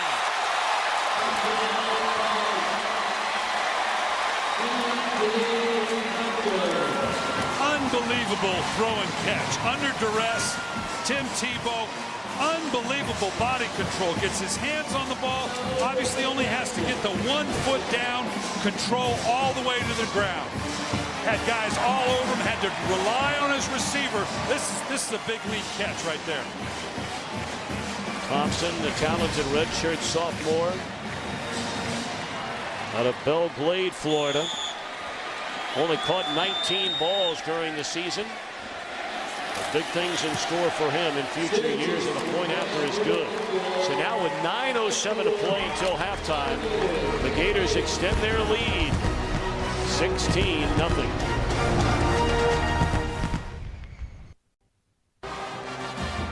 I'd like to remind you, coming up on the Reese's BCS halftime show, Chris, Jimmy, and Eddie will have the scores and highlights from a big day in college football. We'll have both bands performing on the field. All coming up on the Reese's BCS halftime show, and I'm sure Eddie George will be talking about his Ohio State Buckeyes getting a win today, and that defense completely shutting down the Oregon Ducks. Not many teams, Coach, could say that this year. That's not an easy task. shutting down that group. Darren Williams, rather than Marty Gilliard, brings it out to the 28-yard line. And of course, college football on the BCS Bowl Bash. The NFL wraps up the final weekend of the regular season the day after tomorrow. Our 1 o'clock Eastern time games, some big ones, still playoff implications all over the National Football League. The Eagles and the Cowboys play for the NFC East title. Coverage begins with a Built Ford Tough Fox NFL Sunday pregame show, noon Eastern, 9 a.m. Pacific. Tony Pike's just got to find something to give his offense just a little bit of rhythm here.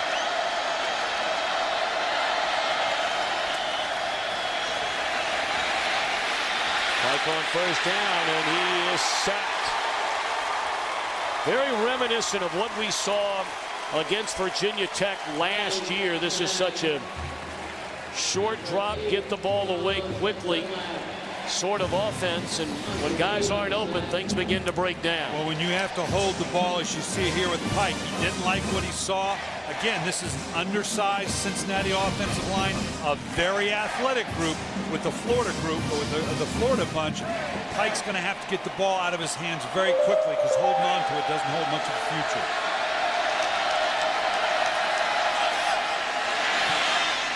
Pike down the middle of the field and jarred loose. Trying to make the reception, Kazim Ali. A big hit from Ahmad Black.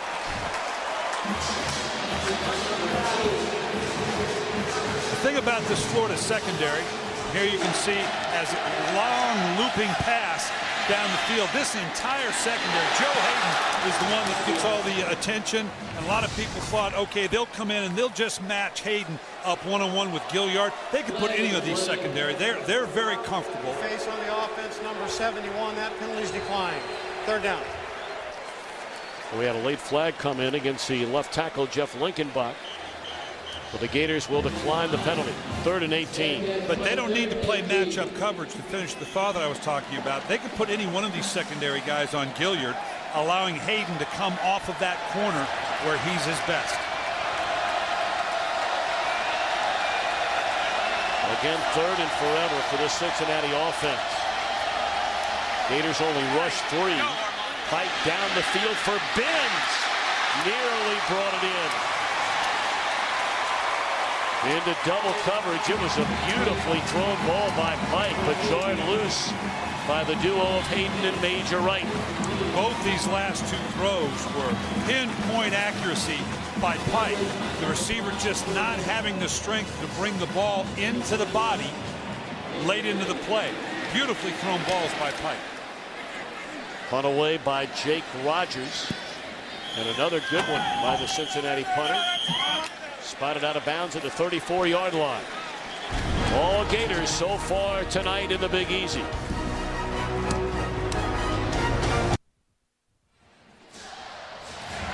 Great start tonight for Tebow and the Gators, and Tim Tebow, one of the finalists for this year's AT&T All-America Player of the Year. To vote for Tebow or any of the others, text VOTE to 345-345 on your AT&T wireless phone, or go to foxallamerica.com for more information. You can win a trip or 2 to next year's national title game. Find out the AT&T All-America Player of the Year winner during the BCS National Championship game a week from today. Tebow on first down. Another completion. This one to Rainey. And a horse collar tackle from behind by Rebels will tack on 15 more.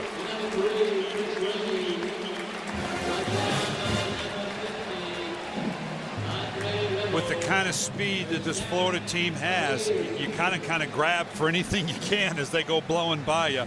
Tough position for Cincinnati Personal to be in. foul. Horse collar tackle, number 50 on the defense. 15-yard, first down. You can see here when with such speed now, all of a sudden you think you're in position and they just blow by you. You just reach up and grab anything you can. Obviously, again, sometimes it frustrates people that gets called, but it's such an injury issue for the players. I can understand the frustration, I think, with Rebels there. He just grabbed the back of the jersey. On first down, Tebow pump fake, throws. Hernandez again. Inside the 10, first and goal Gators. What a night for Tebow and Hernandez. The entire design of this offense is to get the defense to react to one thing, and then the Florida offense do another, whether it's a play fake on the run by Tebow or the option, then to step back out and throw in behind. He faked a little flat pass there. Hernandez was on the outside. Defense reacted to it. He pulled it back down, was able to get the throw in behind it.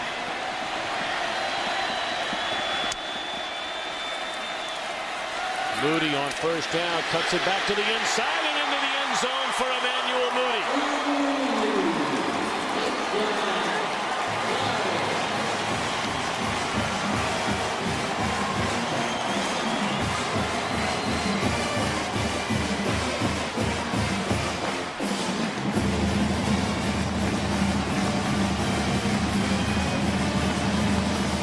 Just a stretch and cut play.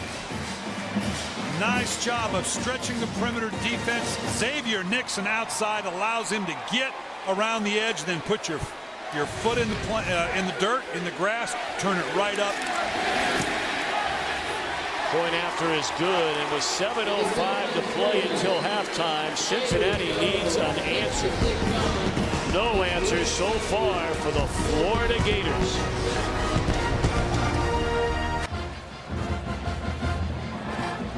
Tonight's aerial coverage is brought to you by Bud Light. Of course, a big night here in New Orleans last night on New Year's Eve. It was a lot of places, maybe a little more so here. Yeah, I've never been to New Orleans on New Year's Eve, and I'm 56 years old, and there were some eye-opening things here even for me. It was great fun, though. They took great care of us down here. Really appreciate the hospitality of the Sugar Bowl committee. Now, you were the bead man last night. I was the bead king of Bourbon Street. Thomas Marshall and company getting us all set up to enjoy the sights and sounds of Bourbon Street last night for a little while. Well, now Tony Pike and company with under 7 minutes to go, trying to get on the board before the half. Our overhead shots brought to you by DirecTV. If you call yourself a sports fan, you gotta get DirecTV. And the dilemma for Cincinnati now, Florida has scored more points in the second quarter, 175, than their opponents have scored in totality all year long. This is an uphill battle for Cincinnati right now.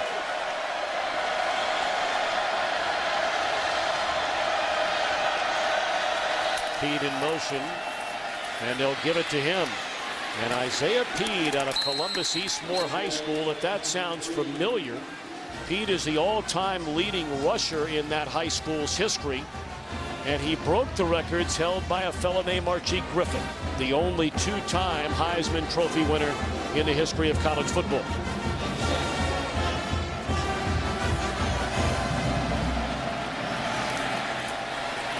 Gilliard, a first down reception up to the 40-yard line.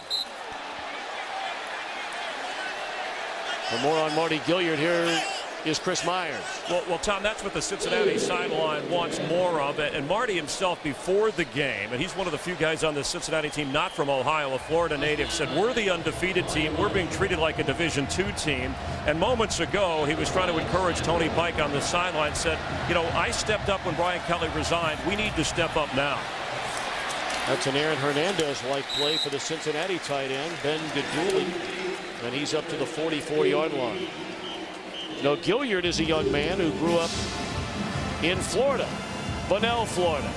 Went to Flagler Palm Coast High School. His story is one of the most amazing stories, a journey to get to this night that you will ever read anywhere at any time. Going back to his poverty upbringing, living in a government-subsidized one-bedroom apartment with his mother and his older brother while his mom was working 17-hour days. His brother took care of him. They didn't have lunch meat in the house very often. They didn't have milk very often. They didn't have peanut butter. He said one of the reasons I'm so thin is because we used to dip bread in syrup and pour water on our cereal in the morning. But his mother, with lots of love and lots of faith, the help of his older brother, who's now a deputy sheriff in the same hometown, Watch little brother excel all year long and here tonight. Flag comes down and looking for Gilliard, and it's batted away. Flag down on the far side of the field.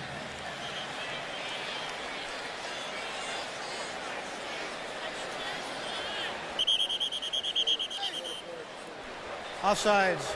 Defense number 41. 5-yard penalty. First down. And the injured Gator is Janoris Jenkins. Yeah, when they went up for the ball, Gilliard did a nice job of converting into becoming of a DB now, but they all kind of came down in a pile here, and hopefully he just got the wind knocked out of him. See here at the top, Gilliard knows I'm outnumbered here. I'm just going to jump up and knock this thing down. And then it's just a mass of bodies and some friendly fire there coming in from the outside, ran into right. Like I said, hopefully it's just just getting the wind knocked out of him.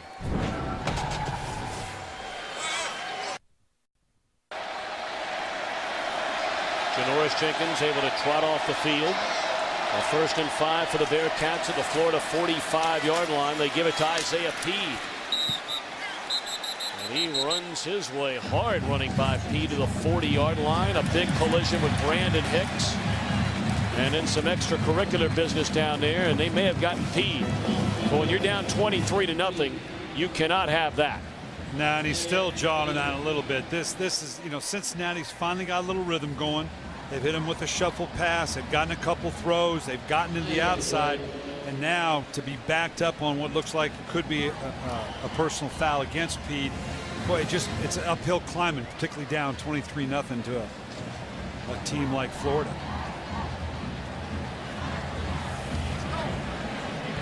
After the play, personal foul, unnecessary roughness on number 25 on the offense. That's a 15-yard penalty. It will be second down. I think they meant to say 23. Yeah, that was.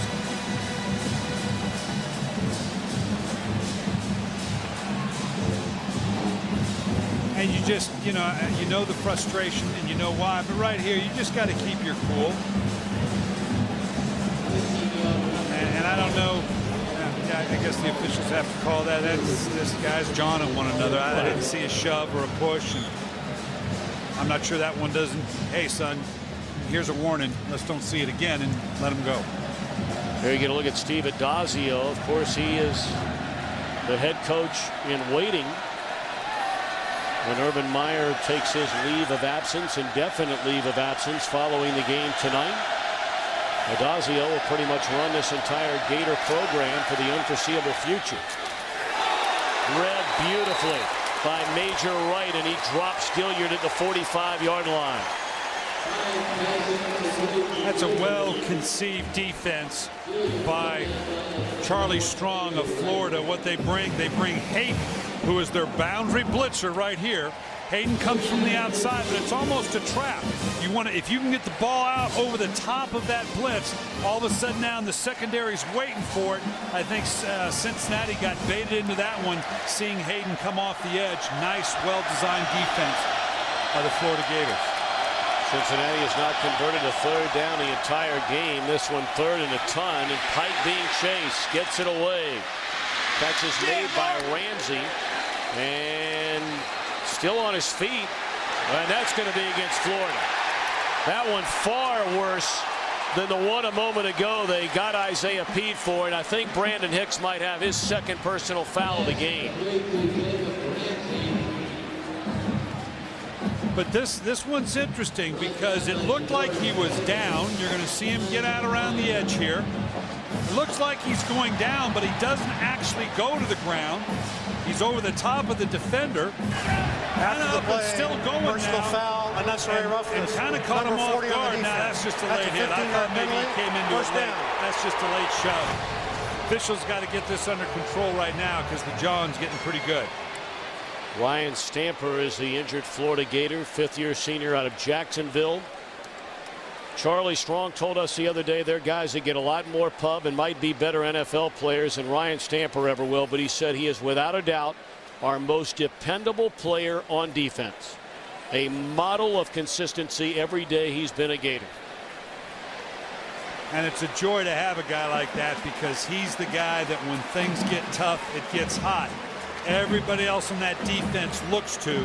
And when you as a coach, you're not on the field, you can't cross that white line on the sideline. To have that stability on the field is a huge asset. And a reminder tomorrow, our Bowl Bash continues, the AT&T Cotton Bowl Classic. The Oklahoma State Cowboys will take on the Ole Miss Rebels. Our coverage begins at 2 Eastern, 11 a.m. Pacific, in high definition only on Fox. Cincinnati's got it, stab it in here now. They've had a nice mix of inside-outside shuffle passes, throws to the inside and outside. This is as critical a series as Cincinnati's had all night. Maybe all year. Play fake one way. Pike looking around and just throws it away. Well, Gilliard appeared to be wide open down the far sideline. But Pike had rolled to the right after the play fake. Always difficult for a quarterback when you get isolated to one half of the field to be able to see and come back all the way across. Again, the secondary of Florida is playing very, very well. The athleticism, their ability to run with the Cincinnati receivers, making it very tough for a clean look from Pike.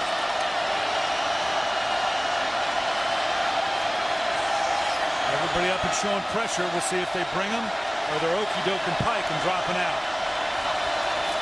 They're bringing him. Pass incomplete. He had an eye on Armand Ben.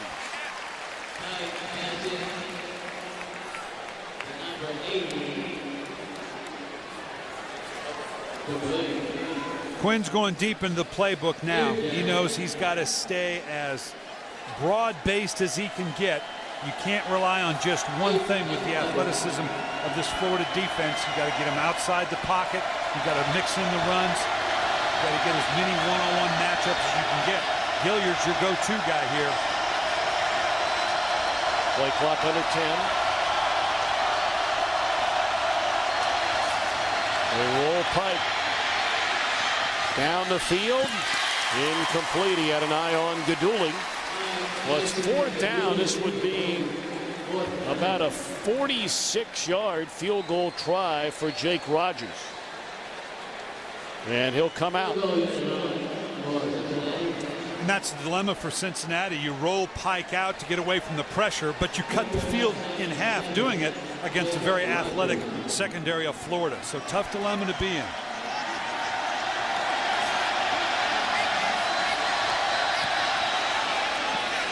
Kick is good by Rogers, officially from 47 yards out. So this Bearcat offense, which averages, well, if you round it off, 40 points per game, on the board for the first time tonight, trailing 23-3. Well, so much has been made. You go back a week ago tomorrow when Urban Meyer made the decision, shocking the sports world, that he was stepping down as the Gators head coach. 20 hours later, after an inspired practice, he changes his mind. And that story has not ended ever since. Well, I can certainly empathize. First off, Urban Meyer doesn't owe you, me, the media, or the fans any kind of explanation about his personal life, whether it's his health, his children, his family. But unfortunately, you do owe an explanation to your players, to the organization, in this case the University of Florida, that's been invested in you, and therefore that means it becomes public. So I can certainly understand the frustration of Urban Meyer. He doesn't want to talk about it, but the dictates of this job, unfortunately, as it will play out, are going to be very much done on the public stage. Of course, the story well documented, the early hours after the loss to Alabama in the SEC championship game. Upon arriving home, a 911 call made by Meyer's wife. He felt chest pain. Certainly concerned about his heart and the health of his heart. Florida will get the ball at the 20. Fox Sports asks you to join Malaria No More in protecting the children in Africa. For only $10, you can donate life-saving mosquito net and help stop malaria. Please text the word NET to 85944, and a one-time $10 donation will be added to your phone bill. Messaging and data rates may apply. Certainly something we take very much for granted among many things in this country of ours. And now 3:11 to go. Tebow with a 23-3 lead. Aaron now looking for more, and wide open is Riley Cooper to the end zone.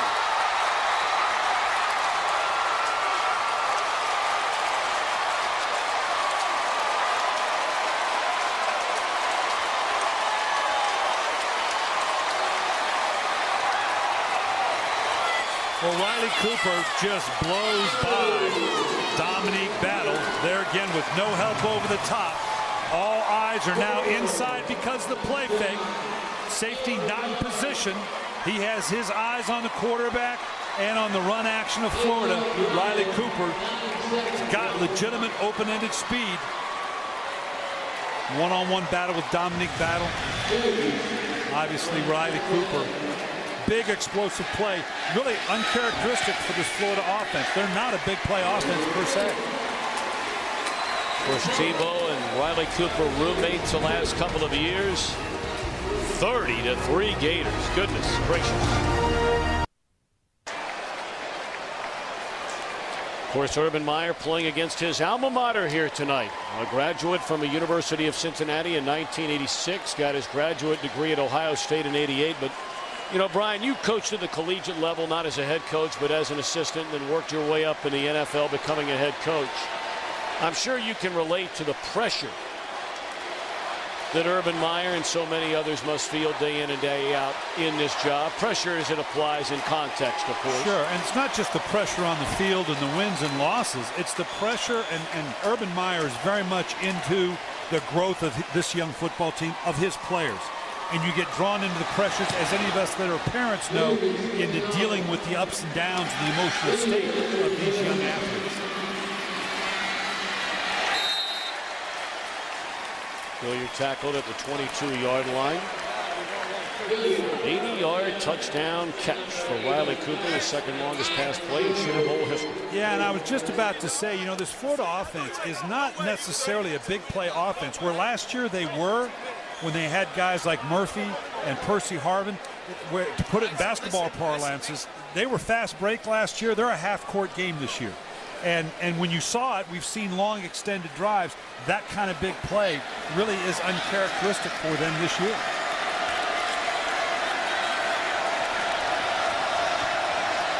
And now Pike on first down from his own 24. Will give it to Ramsey. And he is dropped by Brandon Spikes. You know, there are those, the whispers around the Florida program that, you know, the Carlos Dunlap situation is one, I'm not going to say that put Urban Meyer sort of over the top, but that was a serious blow to all the things he's been trying to do for this Gator program. And I don't mean to single out Dunlap, but we've heard that story repeated over and over from a number of people who should be in the know and are in the know.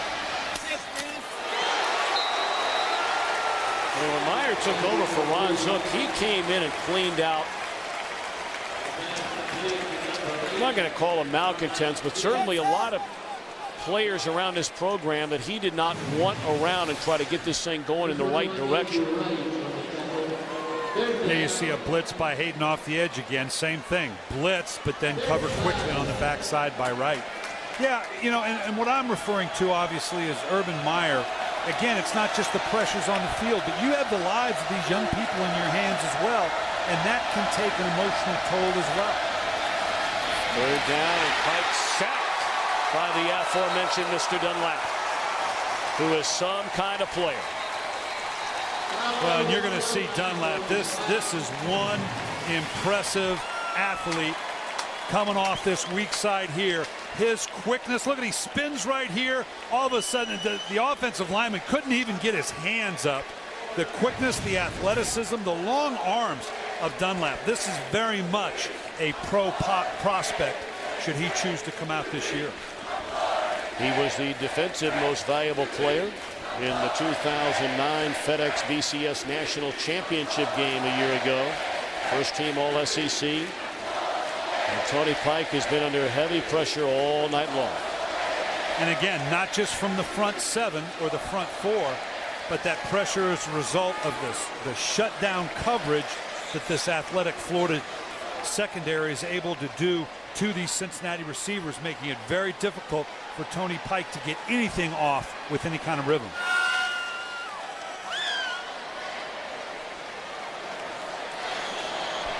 Minute and 32 seconds away from our Reese's halftime report. Chris, Eddie, and Jimmy bringing a full day of college football, and this is the first day of 2010. The Reese's BCS halftime show.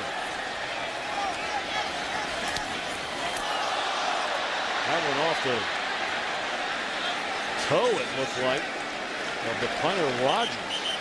Great field position for the Gators with 1:23 left. And after Florida took that timeout a moment ago, they're very much thinking about scoring again. Well, this is that running punt I referred to earlier. It delays the kick itself. You can see he's just going to move out to the side here. And that's hard to do on the run. And if you don't hit it just right, it helps to isolate coverage packages. Can be very effective, but it's a hard thing to do. And that just shanked off the side of his foot. They're lucky it rolled for the distance that it did. Tebow to throw on first down. And this is Rainey. And he is tackled at the 40-yard line. Gain of 14 on first down. Minute 15 to play. They'll stop the clock to reset the chains and then start it back up. Rainey on the outside is what we were referring to as how effective he is on the outside and why they've kept him out there. Tebow looking around, and he'll keep it himself. Caught from behind by Alex Daniels, just short of a first down. Gators do have 2 timeouts remaining. We're under a minute.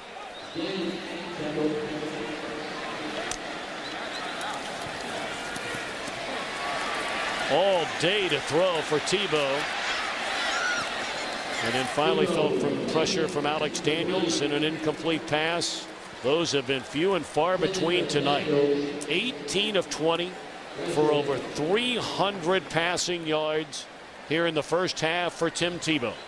And I've got to tell you, when we met them earlier in the week, first time I've actually met Tim Tebow, I've got to tell you how shocked I was. I mean, I've been watching him on TV like everybody, but how just a big and this is a man. This is as big and physical a specimen as I've seen at the quarterback position in a long, long time. Be very interested to hear in the second half your thoughts, Brian Billick, of Tim Tebow's future at the next level as a quarterback. We're going to celebrate his final game here tonight collegiately. But, you know, you've been around the NFL and around quarterbacks for a long, long time. Well, as I said, and we'll talk about it in the half. Illegal shift on the offense, 2 men in motion without setting. 5-yard penalty, third down. And there's a lot of scrutiny that's going to come over Tim Tebow, and we'll touch on in the second half. But you meet this young man, regardless of what the odds are, whatever his future is, this young man's going to be okay. What an outstanding individual he is. Has great personal confidence and strength, not arrogance, but there's a personal strength in what it is he wants to do. But he's going to be challenged over the next little bit as he moves on to this next level, because now it is about the business. And there's going to be a lot of people that are going to scrutinize everything that he does. And he'll be fine with it, but I worry about him. I do, because he's going to be scrutinized in a way that I'm not sure he's totally prepared for. Really is amazing. You and I were talking about this before we had a chance even to sit down with the Gators. You know, you go back to the championship game last year and really throughout his entire career. I don't know if it has to do with his faith. I don't know what it has to do really with anything, but it is amazing some of the jealousy and the cynicism and the sarcasm that is directed at a young man that, you know, it's safe to say. I mean, who wouldn't want your kid to grow up to be like Tim Tebow, right? But you can be Tebowized. It can be too much, and it's not the young man's fault. We do it all the time as the media, but sometimes if you can just wear out your team, you can even wear out your fans. Hernandez a catch, tackled by Schaefer at the 30. Stop the clock as they convert to a first down. They're trying to hurry to that line of scrimmage before they started back up. 19 seconds remaining. You know, it was interesting to listen to them talk about how the way this team, and he's come in, it's been very much made public about he's got a great personal faith. He's very faith-based. And you can be put in some very uncomfortable situations. It was interesting to hear how readily his teammates protect him. If they're out and about and they see some things going on that obviously could put him in a compromising situation, you know, I mean, you're on a college campus, those things happen. They jump in right away. They protect him from those types of things.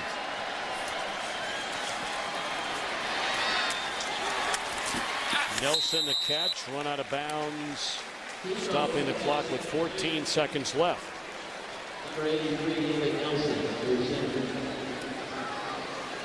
You know, the halftime discussions of a coach and his team, in this instance, Jeff Quinn and his Cincinnati Bearcats, at halftime, down 30-0. A lot of soul searching. You're going to find out what you're about as a man, as a team, as a teammate in these kind of situations. Regardless of win or lose, they're trying times, but this is what college football is about as well. Tebow to throw it in the waning seconds. Corner of the end zone incomplete. Clock stops with 8 seconds remaining. Tebow looking over to the sideline. It is a 4th down, and out comes Caleb Sturgis in the field goal unit. Of course, Cincinnati, we talk so much about Urban Meyer and Tim Tebow, but you know, Brian Kelly, I mean, you talk about a man who single-handedly, along with help, but I mean, in the most high-profile position, raised this Bearcat football program from mediocrity, as that field goal is no good from 39 yards away. But Brian Kelly is watching tonight, undoubtedly the biggest Cincinnati Bearcat fan in the world, and you know it pains him not to be here. The whole system and the way it's set up. I know you've thought a lot about that, and really can feel for Brian Kelly for not being here tonight to finish this magical season. And you wish there was something the NCAA could do to help the situation, because you know, you do feel like it's an abandonment, but there's a business side to it, and no one can fault Brian Kelly. The job that he's done here at Cincinnati, you're right, it's second to none. And he's certainly deserving of an opportunity like he's getting at Notre Dame. No one can fault him for that. But to be able to have to leave these kids at this time, 12-0 season, bringing into this Sugar Bowl game, you'd like to think there's some kind of apparatus that could be put in place to prevent this type of situation presenting itself. Jacob Ramsey on the final play of the first half, a frustrating half for one game. Interim head coach Jeff Quinn, the right-hand man of Brian Kelly for 21 years. 30-3, Gators in front. Stay tuned for the Reese's BCS halftime show with Chris, Jimmy, and Eddie. It's coming up right after these messages and a word from your local Fox station.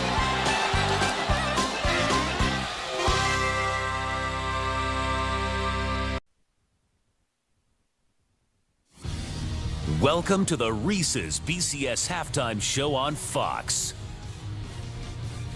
Everybody at the University of Florida in a great mood thanks to Emmanuel Moody and the rest of his teammates, up 30-3 over Cincinnati at the break here at the All-State Sugar Bowl. And with that, we welcome you back inside the Fox Network Center alongside Jimmy Johnson and Eddie George. I'm Chris Rose. And guys, in the pregame, we wondered whether or not Florida would be ready for this game. Jimmy, what do you think?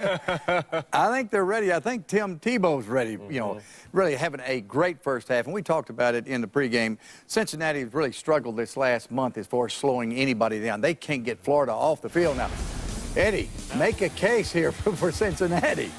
You know what, Jimmy? I don't think I can make that case, but Tim Tebow here is having an outstanding half. You can see him 323 yards in the first half. This is his best game for the whole year. Well, it is, and it's the second highest in terms of passing yards in his entire career. So But Cincinnati, we knew that they were going to have some problems, in part because Brian Kelly left. He was such a significant part of that offense. Yes, I mean, he was the chief play caller. And once you lose that, you lose the sense of the flow of the game. He can make adjustments on the sideline in the flow. And that's what you're seeing right now. They look flustered and know where to go. You can see here they don't have the lack of protection for Tony Pike, who's been sacked 4 times so far tonight. And you just see they don't know what to do. I mean, Jeff Quinn is in a bad position because he hasn't coached them in this type of situation. Well, there's a mismatch there as far as the talent on the two teams. I mean, Florida's just too big, too fast, and just too physical. It's a Cincinnati offense that puts up almost 40 points per game, and here they only have 3 in the first half, so obviously they have got some issues. Tim Tebow, you look at the numbers, 20 and 24 in the first half for 321 and 3 touchdowns. There's a lot of people, Jimmy, that are wondering why he cannot be successful at the next level. You know, we've talked about it, around the league as far as, if someone in professional football was committed to running this style of offense with a running quarterback and where you get a lot of single coverage, then maybe. But the only thing in a pro style of offense now, they've got to have concerns for Tim Tebow. How is he going to be taking the snap from center? How is his footwork going to be? Then the real concern that pro people have about Tim Tebow is his throwing motion. He takes the football, he drops the football down. It's a very slow, elongated throw. Now, in that type of throw against pro defensive backs, they're going to have all kinds of time to react on the football, and so they'll get a big break on the football before the ball ever leaves out of his hand. Okay, well, obviously it's been a rough first half for one team from the state of Ohio. This guy, however, all smiles because of what happened out in Pasadena. Jimmy? Why is that, Jimmy? Confetti in the air? Yes, yeah. All right, take the highlight. Take the highlight. Let's go. Rose Bowl presented by City.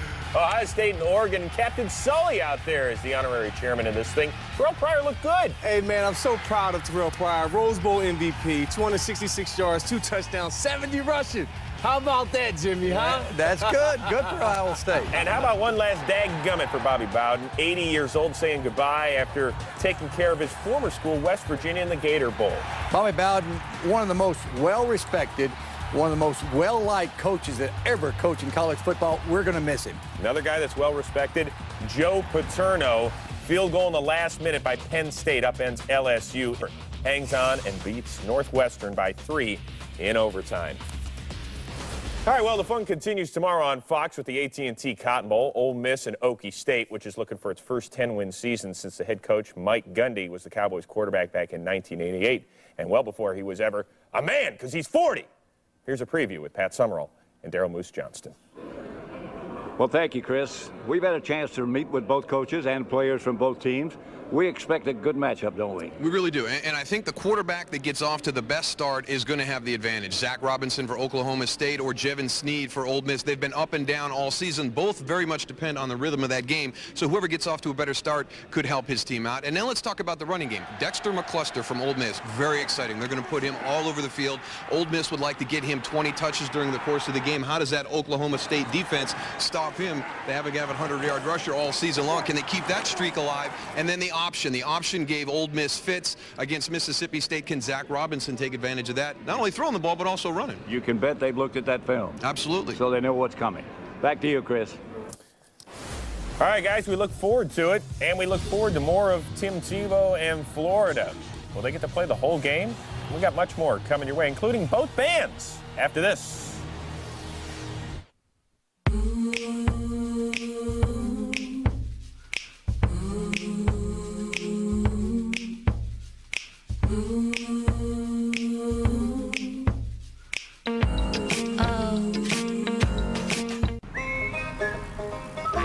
Hey guys, you should have seen my dad.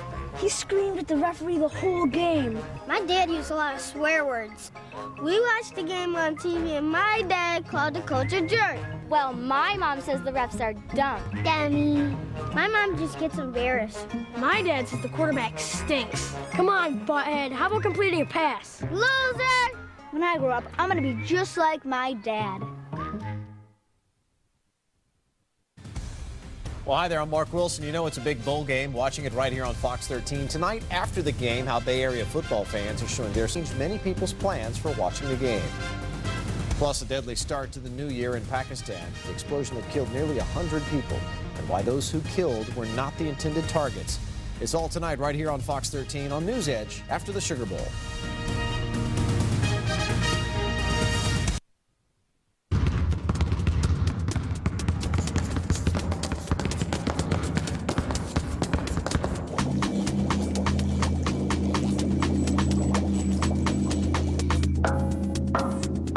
There are over 400,000 NCAA student athletes, and just about all of us will be going pro in something other than sports.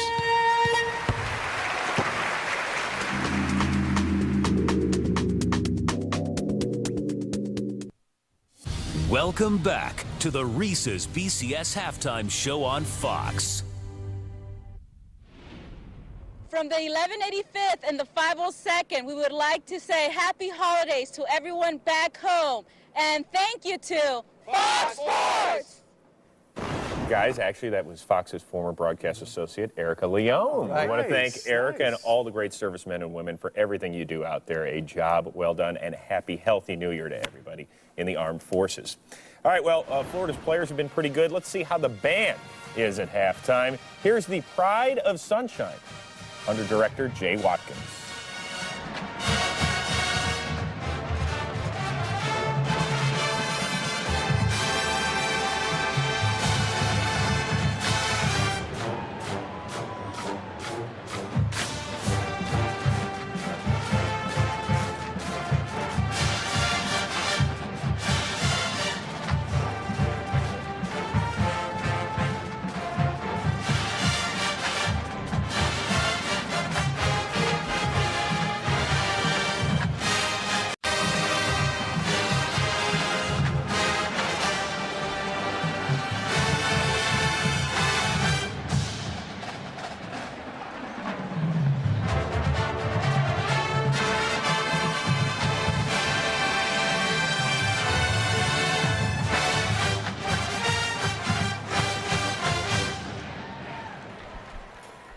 Coming up next, the University of Cincinnati Marching Band, and then we'll get you ready for the second half of the All-State Sugar Bowl. I'm John Wilson, and you're watching the BCS on Fox 13. The Reese's BCS Halftime Show on Fox. Kind of a one-sided affair down there in New Orleans, 30-3, Florida at halftime over Cincinnati. But here's some good news for Bearcats fans. Right now, listen to the University of Cincinnati Marching Band under the leadership of Dr. Terry Frentz. And now here's a round of cheers, Cincinnati, for the fans on the east side of the stadium. Let's hear it, fans!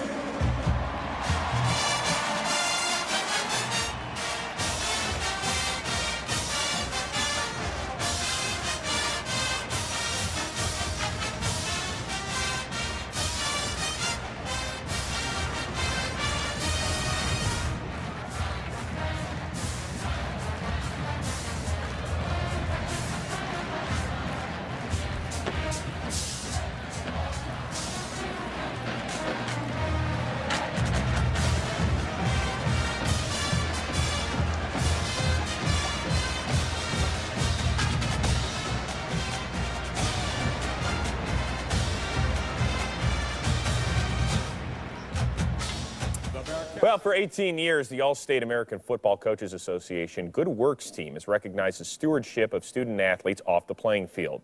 Like those that came before them, this year's team of 22 players continues that tradition of leadership and volunteerism. Throughout my career, I have had the good fortune to be a part of some tremendous teams.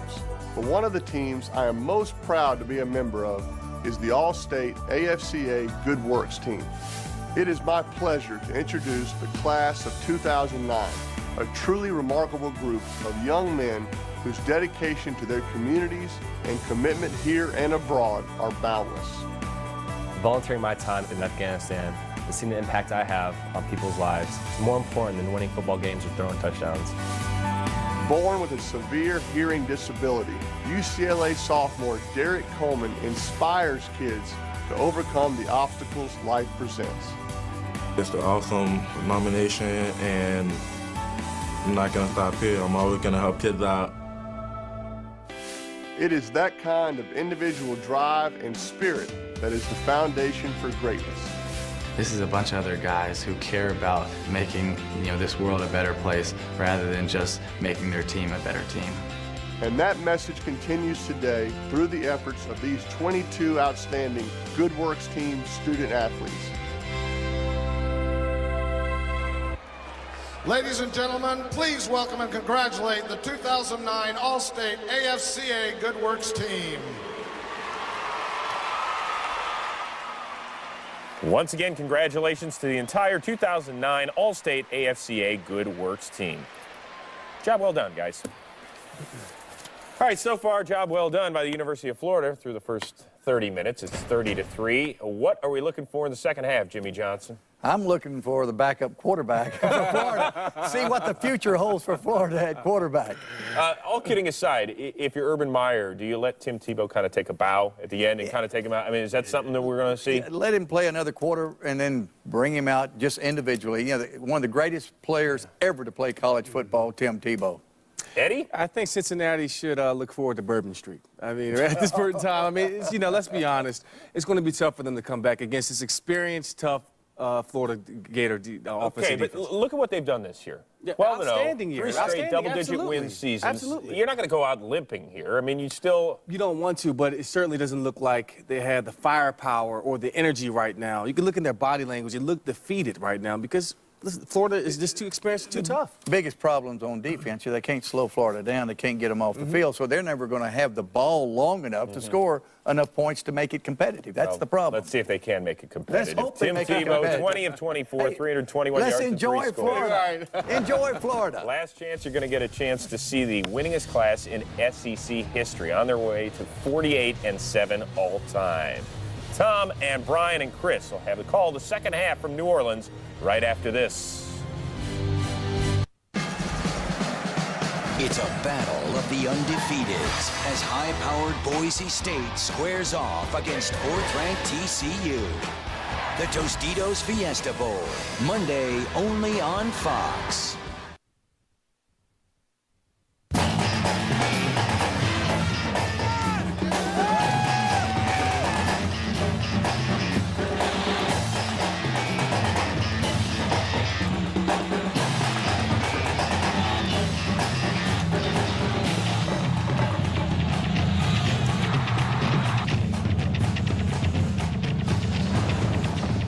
Welcome back to New Orleans, set for the second half of the All-State Sugar Bowl alongside the coach Brian Billick and Chris Myers, Tom Brenneman. Great to have you with us. Happy New Year again, everybody. Hope you're hanging in there. Maybe a late night last night.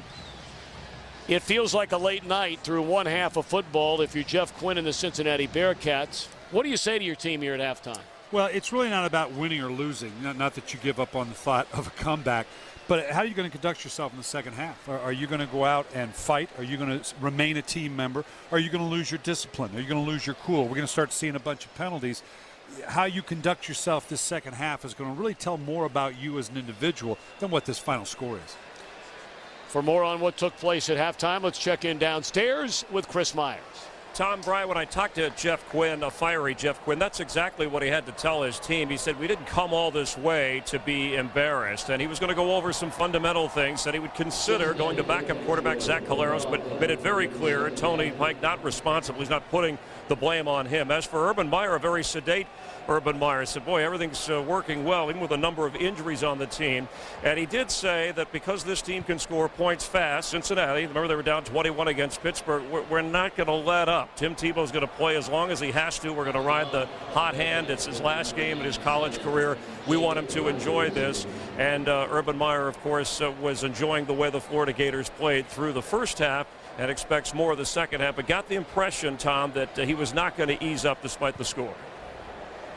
All right, Chris, thank you very much. Of course, Urban Meyer still has so many ties to the city of Cincinnati, and not only a University of Cincinnati alum, undergraduate degree from there. His father graduated from there, now a chemical engineer, and makes his home in Cincinnati. Both of Urban's sisters live there. In fact, one of them a provost of the University of Cincinnati. And he is back in the Queen City a great deal during the summer, seeing his family. In fact, we see him at Reds games on a pretty regular basis in the summertime. And however this game transpires in the second half, you're just letting your guys play. You know, you're up 30-0. It's really kind of a tough position to be in as a coach because you got to be competitive. You, too, want your guys to finish strong, not just Jeff Quinn and the Cincinnati Bearcats, but you want your guys to acquit themselves well in this second half. I can imagine they'll roll some players through here. And keeping in mind for some of these guys, this is the last time they're going to have a University of Florida uniform on. You want it to be a positive experience for them to finish off. And one of them is standing back waiting for this kickoff. Wandy Pierre-Louis playing his final game as a Gator. But he'll give way to Chris Rainey from the 2-yard line. And Rainey into the open field. And run out of bounds by the kicker, Jake Rogers, at the Cincinnati 43-yard line. Our GMC made the best truck win. First half statistics dominated, much like the score, by the game. Well, obviously they had the big play to Cooper, but it's amazing that, again, the time of possession, the number of first downs generated. This is, as I said, Florida really is a half-court offense, and they've executed it to perfection tonight. Tim Tebow will now begin his final half as a Florida Gator, at least on the field. He'll forever be a Florida Gator. And another strike to Aaron Hernandez, his favorite target all night tonight. That's the 8th catch of the game. And knocking on the door of 100 receiving yards for Aaron Hernandez. I got to tell you, Tim Tebow has impressed me tonight with his accuracy.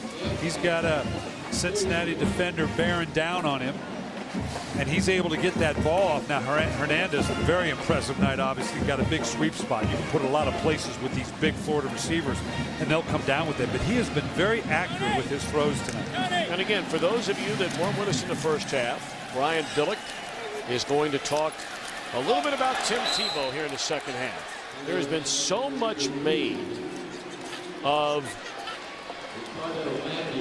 can Tebow play quarterback at the next level? You even asked him about it the other day in our visit with him. Yeah, and obviously this young man has goals and aspirations, and he's very upfront about it. He says, all I want is the opportunity. I understand people would critique me.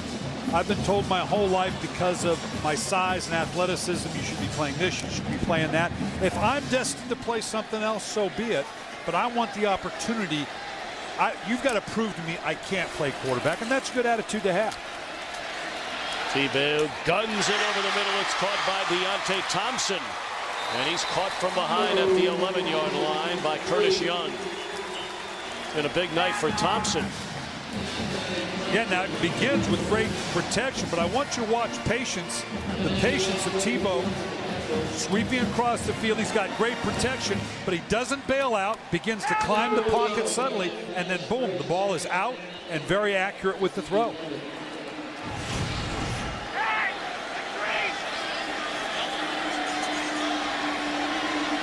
Carl Johnson back in at left guard to begin the second half for the Gators.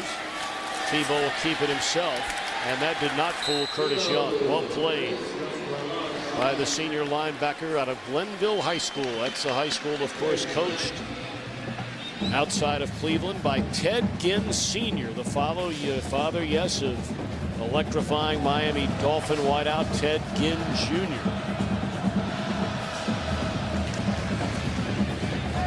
These are winning numbers now.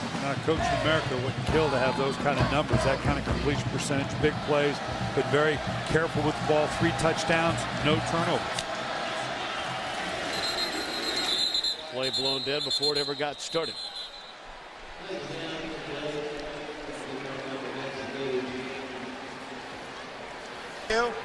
Prior to the snap, false start on the offense, number 81. 5-yard penalty, second down. Yeah, let's look a little bit about that throwing action we're talking about, Tom, and this is what the pro people are going to be picking apart. I want you to watch now as he comes back, and most everything's a play action with him, but right here, as he stop right there, I want you to watch how low he drops the ball. He brings that thing almost down to his thigh pad every time he throws, and that's what's got the pro people most concerned. Lays it off for Hernandez, and he is tackled at the 8-yard line. Here's another shot of it, and we'll stop it just as he brings it down, and he's very consistent with this. First off, to bring it down this low, and this is the similar throwing action with just about every stop right there. See, he brings it down almost to the thigh pad, and then I want you to watch the sweeping action of the arc of the throw. That's a very long, deliberate release that will cause him problems at the next level. Why? Well, the biggest thing is that the time that it takes. So much of it is anticipation. He'll take it and is denied the end zone, but he may have gotten a first down. when you think about the great quarterbacks in the league, let's compare it to, say, a Dan Marino. What made Dan Marino so great? The ball was out of his hands quickly. The windows of opportunity in the NFL are so much more compressed compared to the college game. When that opening is there, it's got to get out quickly. All right, but in all fairness now, hold on a minute. You just compared him to a guy that's in the Hall of Fame. I mean, there are a lot of guys you and I see every Sunday that aren't going to the Hall of Fame. And yeah, apparently he did not get a first down, so they're going to go for it on 4th and inches. Why not here? Probably ride option in there and then get to the edge. Option it is. To the edge. Moody, touchdown, Gators.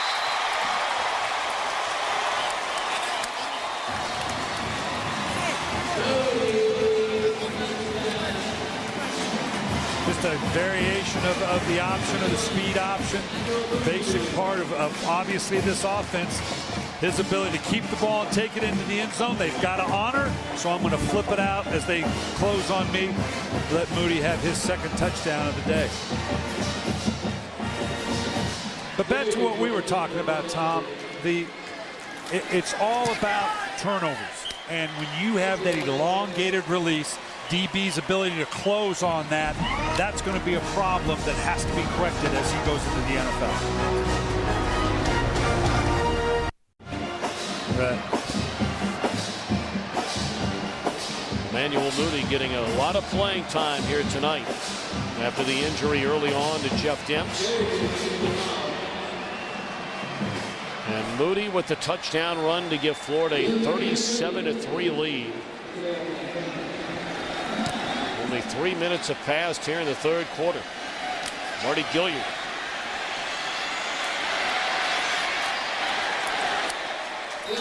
Dropped by Janoris Jenkins. Take a look at tonight's Taco Bell impact players so far. Tebow, one of his best games as a player. Carlos Dunlap has done it on defense, coming back with a couple of sacks tonight. The numbers for Tebow just staggering. There they are. And both these athletes, Dunlap, very much pro potential. We got a lot of players on this Florida team that some waiting to declare whether they'll go into the NFL or not. Obviously, some graduating seniors, but as typical, Florida will be well represented in the draft in April. Quick tip to Marty Gilliard. That'll be a gain of 3 on first down for the Bearcats.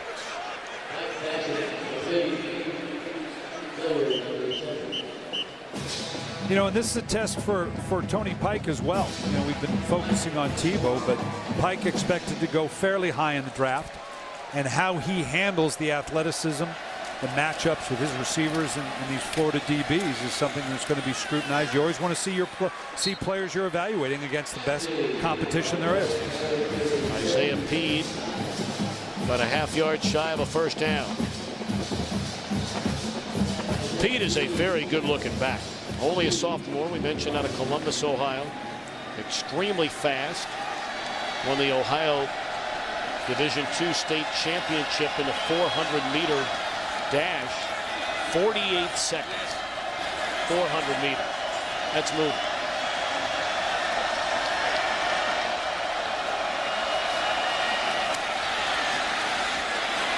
Mike being chased, throws, catch made by DJ Woods, his first reception of the game.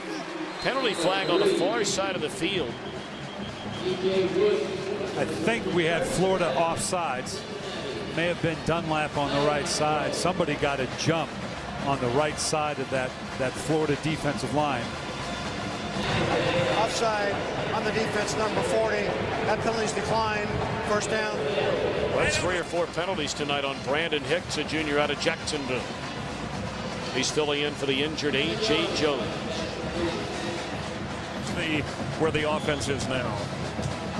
And Cincinnati has stayed committed to this no huddle. They feel like that's still the best way to not let Florida get dialed in with its multiple blitzes.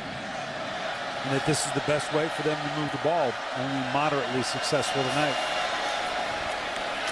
Again, Gilliard across midfield. That'll be a gain of 8 on first down. Tripped up by Spikes. Now Pike as you mentioned, playing in his final game collegiately tonight. There are a lot of pro scouts very excited about him in the upcoming draft. Yeah, they really are. Between Gilliard and Pike are probably the the top 2 prospects for Cincinnati. Where they'll go, we got a long process to go. We can talk about that a little bit as well, under a lot of scrutiny.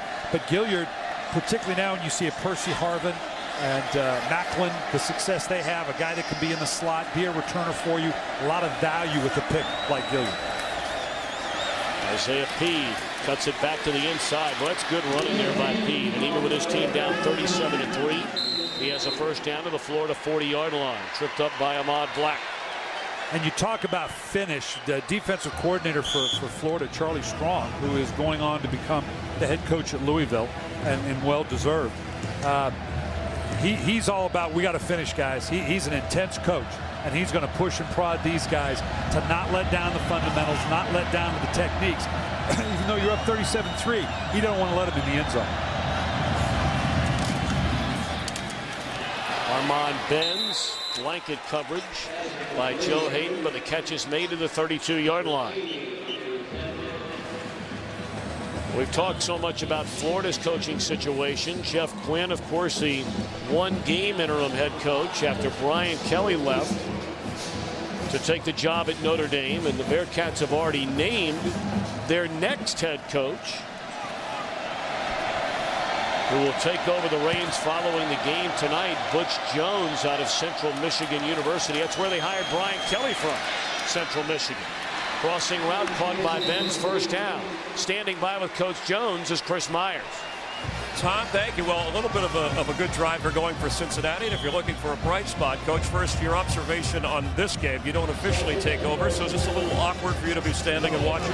Well, you know what? I've received a different perspective, being able to sit up in the stands and watch everything. And, you know, these kids have played their hearts out all year, 12-0, and just excited to take over. And Monday we'll have a team meeting and start from ground zero and laying the foundation and continue building this football program. We'll watch this play. Catch made by DJ Woods. Chris, take it away. And Coach, how much communication did you have during the week with Jeff Quinn and or Brian Kelly, the previous head coach who moved on to Notre Dame, with this team here? Well, I've tried to step back and let the seniors have their time and finish the season the right way. So I've kind of laid back, and it's been a good time to evaluate the program, evaluate the personnel, and take time to hire a coaching staff, and also take time to gain a recruiting class as well. As we watch one more play, I want to ask you about what kind of challenge there is with the foundation that's been put in place here for Cincinnati football. Well, I think it's very exciting. As a coach, you want expectations, and obviously at the University of Cincinnati, we have very high expectations, and we expect to win. So just to continue the winning process, and, you know, obviously to win the Big East, contend to win that, and then to contend to win a national championship as well. And I'll put you on the spot as our guest analyst here. The mismatch, the second BCS Bowl, I'm sure Cincinnati fans, they're saying, hey, we thought we had a better chance here in this game than what we're showing tonight so far. Well, I think the big key is, you know, we got to do a better job of tackling on defense and then sustaining drives on offense. And the big thing has been big plays and third down efficiency. All right, Butch Jones, good luck the rest of the way. Thank you for your time. Thank you. We thank Coach Jones and wish him certainly good luck as Tony Pike carries for a first down to the Florida 11-yard line. You know, you want to talk about ironic. Let's go back to Brian Kelly, head coach at Central Michigan University. He was hired by the University of Cincinnati. Jeff Quinn, his offensive coordinator, coached the bowl game, won the game. Quinn interviewed for the head coaching job at Central Michigan, wasn't hired. Who was hired? Butch Jones. Brian Kelly leaves Cincinnati to go to Notre Dame. Jeff Quinn coaches the bowl game. He interviews for the head coaching job along with Butch Jones. Butch Jones gets the job. Well, the longer you're in this, the more you realize this is a very small fraternity of coaches. The opportunities that present themselves. Incomplete pass. And, you know, in all fairness to Jeff Quinn, we very much enjoyed our visit with him the other day. A dynamic, very passionate, aggressive, tough head coach, now on his way for the first time ever as a head man at the University of Buffalo following Turner Gill. And he's going to do real well there. And a similar challenge. as Jones coming in Cincinnati. Turner Gill done a great job with Buffalo. Those expectations are higher, and it's not like he's having to go in and rebuild a team and an organization. Similar challenges for both Coach Quinn and Coach Jones.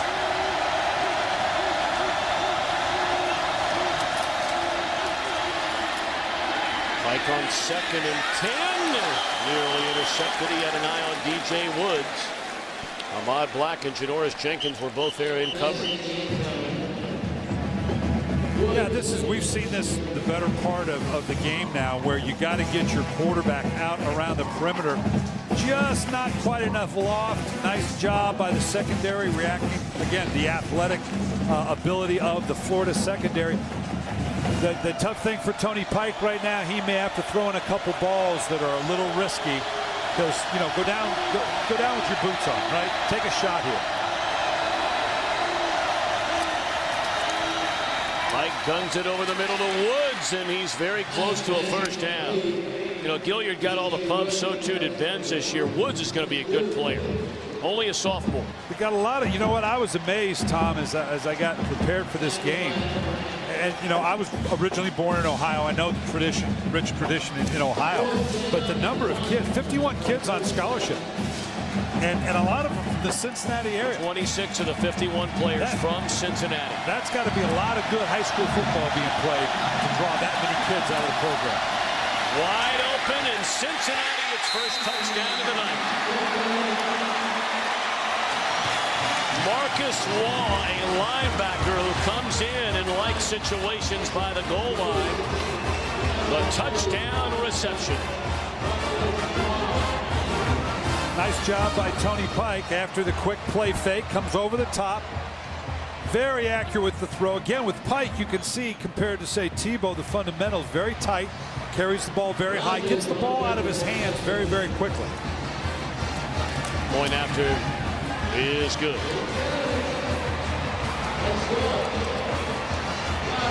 Ball playing in his final game tonight out of White House, Ohio. The former fullback turned defender with a touchdown.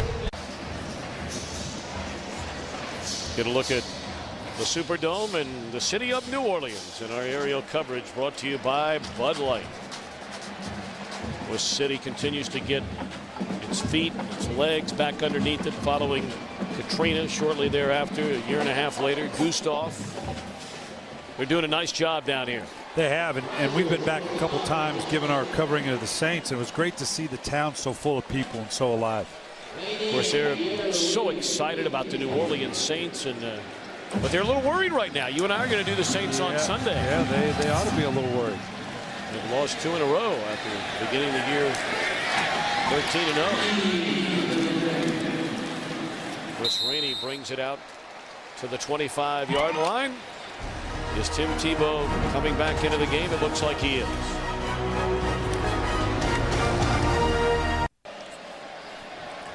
Tim Tebow all the time, our exclusive Tebow cam. A camera tonight dedicated to showing the Florida quarterback in his final collegiate game. Tebow cam exclusively at foxsports.com. We did that for Brett Favre earlier this year when he came back to play for the Vikings in Green Bay.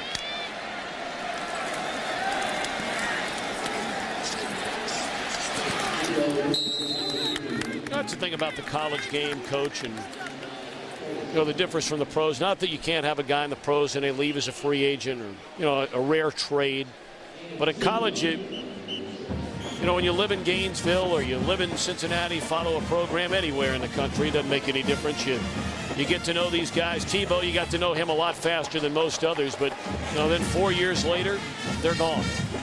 Well, the NFL's getting close to that. It's about a 25% attrition in the NFL anymore in terms of the turnover, so a little bit more like college in that regard. Catch made by Cooper. Short of a first down. 3rd and 2 upcoming for the Gators. You know, Tom, and as I talk about the fundamentals of Tebow, don't get me wrong here now. He does a lot of things really well. The issue, and he doesn't have to convince the NFL he can play. He just got to convince one team, one general manager, one coach that I can be that player. The question, and he will be drafted, make no mistake. The question becomes how high.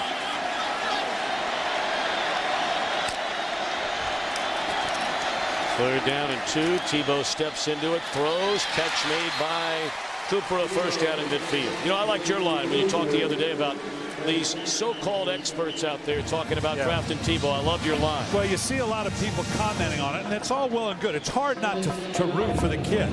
But I hear a lot of people saying, oh, boy, if I were a general manager, I'd take this kid. The thing is, you're not. And until your fanny is on the line and you're going to be held responsible for actually making the pick, that's a different perspective. Because particularly if you're going to make him a first round, you know, you miss on the first round on a quarterback, you end up doing games on Fox and college bowl game. Catch made by Riley Cooper inside the 5. That's pretty good coverage that time by Dominique Battle, young man out of Boca Raton, Florida. But Riley, as you brought up earlier, so tall and so strong. Great size, great athlete. Well, this is just one-on-one coverage. He's right on it. Nice transition. But good size, good reaching back. Riley Cooper is an interesting prospect going forward, particularly in the offseason. Now you talk about the scrutiny that Tebow's going to go under. Riley Cooper, I think, has a chance to move up some draft boards because I think he's going to have a very good combine. And I think he'll continue to impress people with his size and his speed. Of course, a lot of people thought Cooper might try and give it a try with baseball. Hey, look, taking nothing away from football, but there are a lot of guys that come back to football and basketball after giving baseball a try. It's a whole different animal and skill set. Yeah, and how tough is life when you're a good-looking young college kid going to come out with a degree from Florida? You can go pro baseball or pro football. Yeah, life's pretty good. You got it. You and I didn't quite have those options. Well, you did. I had none of them. You had the good-looking part. Really? What happened? You were the guy that was on Match Game. The old Gene Rayburn show. Don't go down that road. Tebow looking around and into the end zone.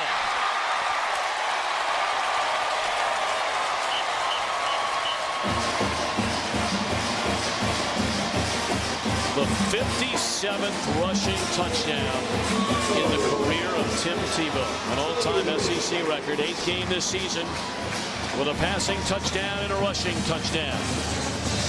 He's playing one of the best games of his career in the final game of his career.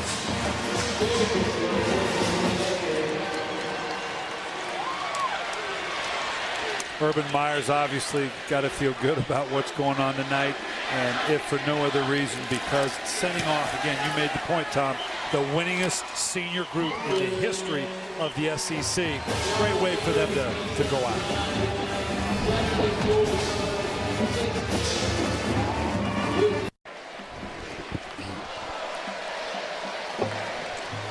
44-10, the Gators in front. Tebow,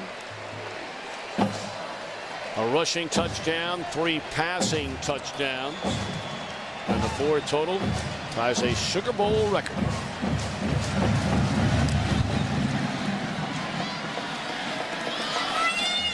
Gilliard, a yard deep in the end zone. Gilliard still competing out there, playing hard, running hard.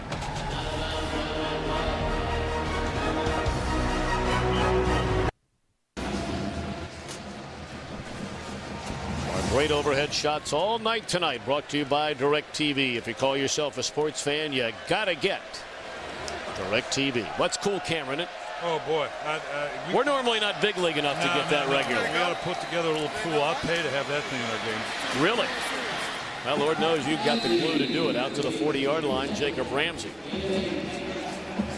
The glue to do it? I got to get glued into it.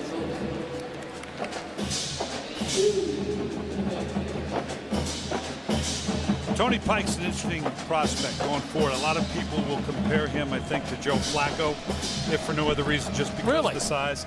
I do. And I think it's a favorable comparison. I'm not sure he has quite the arm that Joe has, but he's got a lot of the intangibles. And the size isn't going to scare people because he's got a fairly fluid delivery. If you look at Pike, we looked at Tebow's throwing action. I want you to watch Pike's throwing action here. And just watch from look at how high, more traditional, right at the shoulder level. And even though he's obviously at 6'6", a long-armed kid, the ball comes out very readily, very quickly, and he's very accurate. So certainly a more traditional delivery, and that would be the thing you'd worry about with a big, tall quarterback like that. But he's got a very fluid release. Pike, a very good athlete as well. We've seen him run effectively here tonight. Good enough for a first down on a carry by Jacob Ramsey. All right, walk me through the 4 or 5 things that when you're a general manager, head coach, offensive coordinator, quarterback coach, you want to see in a college quarterback when considering bringing him to the NFL? Well, the top 2 things I'll tell you, and the vogue things in the league right now, one is the guy a gym rat. Is he a guy that just loves the game and will immerse himself? Well, Tim Tebow's that, as is Tony Pike. Accuracy, that's the number 1 thing right now. Is he an accurate passer? Tony Pike clearly is an accurate passer in a traditional way. Tim Tebow's accuracy numbers are unquestionable, but in the style of play and what he's had to do and the way he throws, that will be the question that people will have. Can he be accurate in a more traditional pro-style offense? Some of the athleticism there by Pike. And nearly intercepted. All right, now, the one thing I think a lot of people at home are surprised. You talked about being a gym rat, and you talked about the accuracy. I think a lot of people are surprised you didn't say right away arm strength. And most people will tell you arm strength, if there's a list of 10 things, arm strength is going to be around 6, 7, or 8. It's obviously you have to have a certain amount of ability to throw the ball, but vision, athleticism, to have, as to use a Bill Walsh term, the full repertoire of throws. That means deep balls, short balls, throwing out into the flat. You've got to be able to make all the throws, and that's what you'll look at a college quarterback coming out. Is he capable of making all the throws? Incomplete with an eye on Ben Gdooling. Penalty flag down. That's against the Gators. The other thing they'll question about Tim Tebow, I will tell you, is, and this is not his fault, it's not Urban Meyer's fault, he's not in a system that is a read system. He's not had to go through progression reads. He is see it and throw it, 1, maybe 2 guys within the read. That doesn't mean he can't do it. He's eligible downfield, number 66. Correction, number 66 on the offense. That penalty's declined. 3rd down. But Tim Tebow has not needed to do that in his current system. And so when you go to draft a guy, here's the difficulty in a nutshell for Tim Tebow. No question about the abilities, character. Can you take a guy in the 1st round where you have to now teach him from scratch a read progression system and change everything about his mechanics of taking a snap, dropping, and throwing the ball? That's a lot to ask. Great coverage on DJ Woods by Ahmad Black. No chance for the completion there for Tony Pike. I think we're getting at the point, though, now do we start to see some other people on the field for Urban Meyer and the Florida Gators when you're up 44-10. We're just now coming into the 4th quarter. Part of the great thing about a bowl game is you get a lot of young players some playing time heading into the next year. Well, we've talked a little bit about the NFL here tonight and Fox NFL Sunday, a doubleheader, final weekend of the season. Certainly playoff implications abound, and the Eagles and Cowboys will play for the NFC East Championship in Dallas. Coverage begins with a Built Ford Tough Fox NFL Sunday pregame show at noon Eastern, 9 a.m. Pacific. We've been here for about 3-4 days, Tom. How many times were you asked, are the Saints going to be okay? I couldn't get a cup of coffee or a drink if I didn't. Someone asking about the Saints. We have that game this weekend. I'll be very surprised if the Saints don't play all their players and want to come out of a win against a very good physical Carolina team. Have an injured Bearcat. Tough to tell the number from where we are right here. We'll find out here in a moment.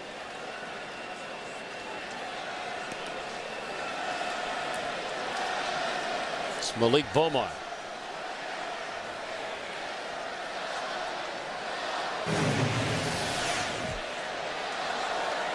Right in here. Well, right that's in here weak. That is weak. I mean, come on. That's 35 yards away from the ball. Besides being illegal, block in the back. Surprised it wasn't called.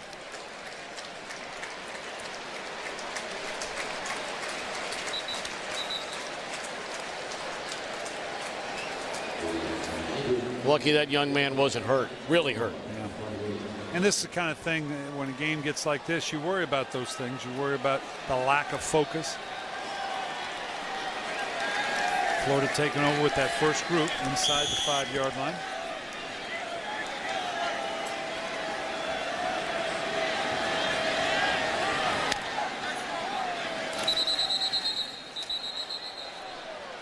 By the way, Tim Tebow tonight has 471 yards of total offense, 471. Prior to the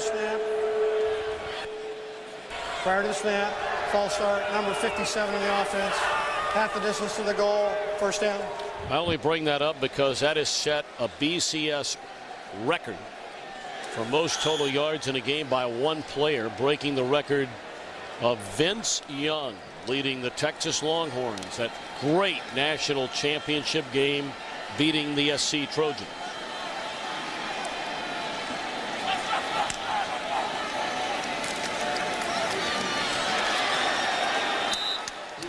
And Vince Young's name, you're going to hear a lot of Vince Young's name come up with regards to Tim Tebow because of this style of play. Well, that's the end of the third quarter. 44-10, the Allstate Sugar Bowl on Fox. We'll continue after a word from your local Fox station.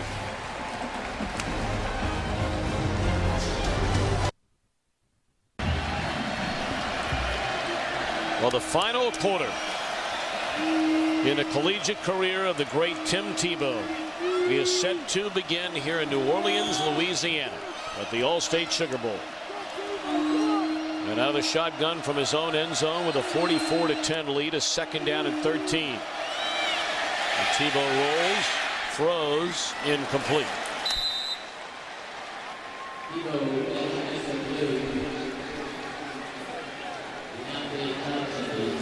I'll tell you what jumps out at me watching this impressive performance by Florida. I don't think anybody would argue that Cincinnati is worthy of being the third, fourth, fifth rated team in the in all of college football with a 12-0 record. Watching Florida dismantle Cincinnati, how good is Alabama? This is going to be a very interesting game. Alabama versus Texas this coming week. Catch made by Riley Cooper out to the 7-yard line, but Gators will punt it away. We mentioned beginning tomorrow morning, that man right there, Steve Addazio, becomes the acting head coach at the University of Florida. Urban Meyer will take an indefinite leave of absence. Nobody has any idea whether or not he will come back. If he does come back, when would he come back? Will he be back in the summer? Would he be back for the first game of the year next year? If he's not, Addazio will be the guy. What does that mean for the Gator program? Well, one thing this program has done, particularly under Urban Meyer, it has adapted to its personnel brilliantly. When you talk about the evolution of the spread offense and the way it has taken different forms with different players, it will take yet another change now going forward because of the people that Steve Addazio is going to have available to him. Talk more about that in a moment.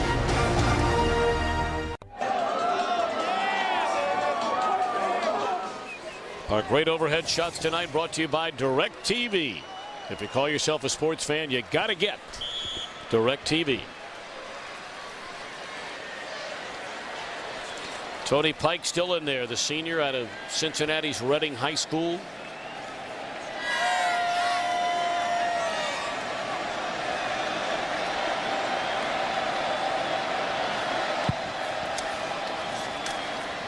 Pike slings it to Marty Gilliard, and he has a gain of 11. Let's get back to Steve Addazio, though, very quickly. And, you know, what all this means looking ahead for the University of Florida. They've already lost a major recruit to in-state rival Florida State since this whole Urban Meyer saga began a week ago tomorrow. Of course, they're very much in the hunt on the recruiting trail. There are still a number of big-time players that have not made commitments. In fact, there are 2 or 3 of them that the Gators are very much in the mix with. Of going against the likes of Ohio State and Alabama right in the final 3-4 teams. But both coaches and players even talked about, you know, these programs are not about those individuals. Certainly Urban Meyer, huge credit for what he's done at Florida. Brian Kelly at Cincinnati. But this isn't the University of Urban Meyer. This isn't the University of Brian Kelly. And there's a great deal of pride in these institutions. And these guys recognize that that's what this is about. It's about the programs. And Steve Addazio coming in, taking over for Urban Meyer, depending upon how long that is, that obviously still up for question. Very, very much talking about it is about the program, and that's what we're going to extend, is the program. I'm not going to be Urban Meyer. I can't be if I want to be, but we're going to extend the traditions and those basic fundamentals, those core values, they call them, about this program. Addazio's a good man. He is, you know, and it was interesting. Hey, this Isaiah Pete, this kid's still competing out there. You know, the thing I loved about Addazio, we spent a little time with him, obviously, and I've been in this business a while. I've been coaching for 30 years. And I told him then, I says, you know what? You put 100 coaches in a room with only one offensive line coach, give me 30 minutes, and I'll tell you exactly who that one is. This guy's an offensive line coach. He's going to bring a different mentality to this, and the players are going to love it.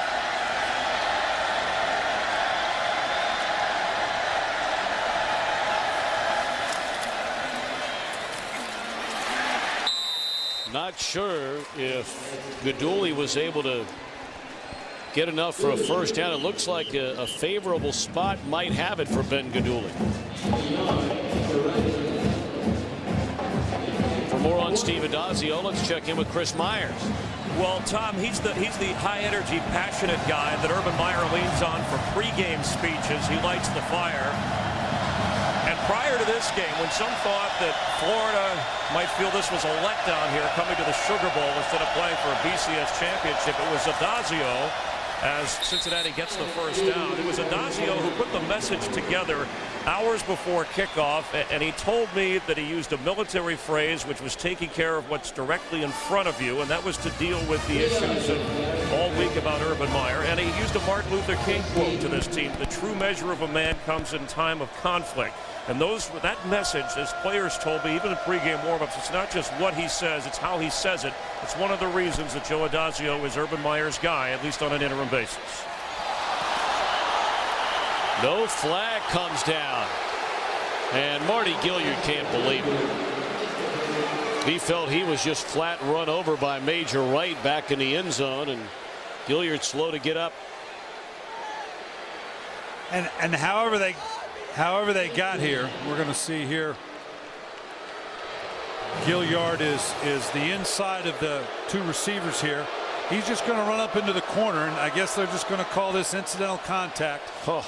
And feet kind of get tied up, and if you're a Florida fan, that was a very good call. They pitch it to Pede. But whatever the motivation was, there was a lot of things to motivate this team. Obviously, Tim Tebow wanting to show that we love Urban Meyer, but you know what? We want to go out on a good feeling after the devastating loss in the SEC. Remember, Alabama came in here last year and had an embarrassing, lackluster performance against the University of Utah where they got beat. You got to give the Florida Gators a great deal of credit of coming in here and staying true to the value of the game. And very impressive performance. You look very impressive, by the way, on television tonight. You were scrambling around there for a minute, but you know, you break out the three-piece suit for this All-State Sugar Bowl. This is my first college game. I've loved it. I love the college game, and my daughter gave me this tie, so I appreciate that. I'll pass that on to her. Well, you have your whole family down here with you, which has been very, very nice. We had a great time. We hope everybody had a great holiday season. I mean, just seems like a couple days ago it was Christmas, a little over a week ago now, and already rolling into the new year. We wish all of you the best year in 2010. Jeff Quinn will make his way to the University of Buffalo. We've already heard from Butch Jones tonight. Well, the difficult thing for Florida is exactly what is it. If I'm Steve Addazio, my question is, okay, I'm the head coach. We know there's some uncertainty about Urban. What does my contract say?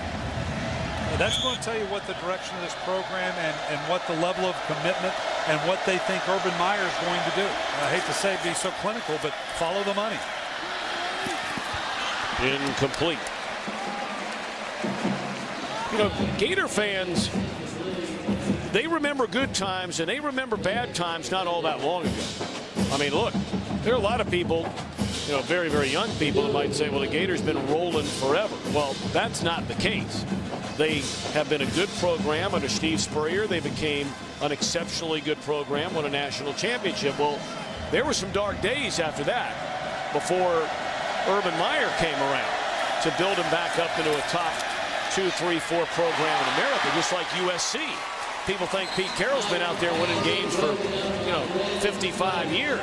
They had some dark days at USC. But they do forget, because when the good times are rolling, you forget about those bad times. And the good, it's good news, bad news for Steve Addazio. He's taken over a 13-1 team. Here you go, Pike, just a bit of an nice job. Spike's getting up and knocking it down. But good news is I'm taking over a 13-1 team. The bad news is I'm taking over a 13-1 team. And the pressures that come with that. And they love Steve Addazio. You go lose a couple games next year, you're going to find out about some of that pressure that Urban Meyer's talking about. What a catch by Armand Benz for a touchdown. I mean, Joe Hayden all over it. And Benz, a junior out of Pasadena, California, with a touchdown reception. And the 6'4" Benz used every inch of that. Here he just gets to an outside fade, kind of like the touchdown we saw earlier. Lots of ups. Nice job. That was a back shoulder throw, good and high. Got the right foot down. Good, strong hands. We saw a couple drop balls earlier in the day that needed that strength coming down with the ball. Very impressive catch by Armand Benz. Point after it is good by Jake Rogers. Still a long way to go in New Orleans. 44-17 Florida.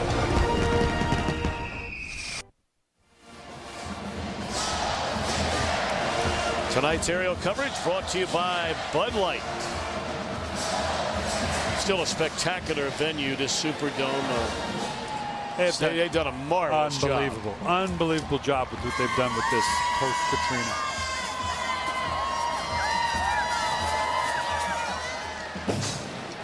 Well, you know, Fox will be right here in a couple of weeks. Saints will have home field advantage throughout the NFC playoffs as long as they're in them. So in 2 weeks, they'll be playing right here. Against who? We don't know. Bouncing ball picked up by Rainey. And he's out to the 35.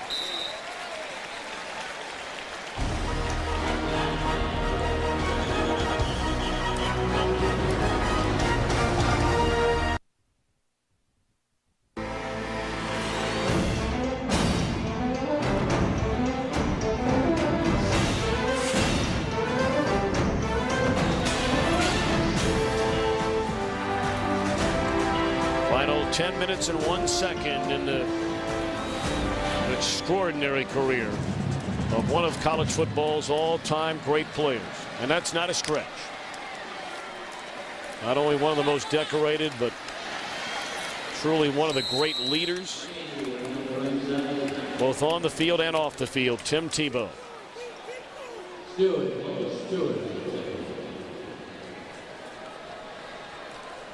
Well, the question is, are they going to empty that out on Urban Meyer? I was on my Super Bowl run. I told our security guard to go out and empty out all the Gatorade containers. Why?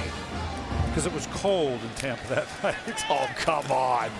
And I wanted to stay dry. Tebow, a big run, and barrels his way to the Bearcats' 48. He has set an all-time BCS game record for total yards. Sit on 29 of 33, 442 yards, 3 touchdowns passing. Has run for 49 yards, including a touchdown. The Nissan dual threat, Tim Tebow. Brought to you by Nissan Maxima, where the sophistication of a sedan and the performance of a sports car come together as one. Rainey wide open. Run out of bounds at the 18-yard line. Now, some might ask, is this running it up? You're ahead 44-17 and still throwing the football. It's a legitimate question. Some may not want to hear it, but it's a legitimate question.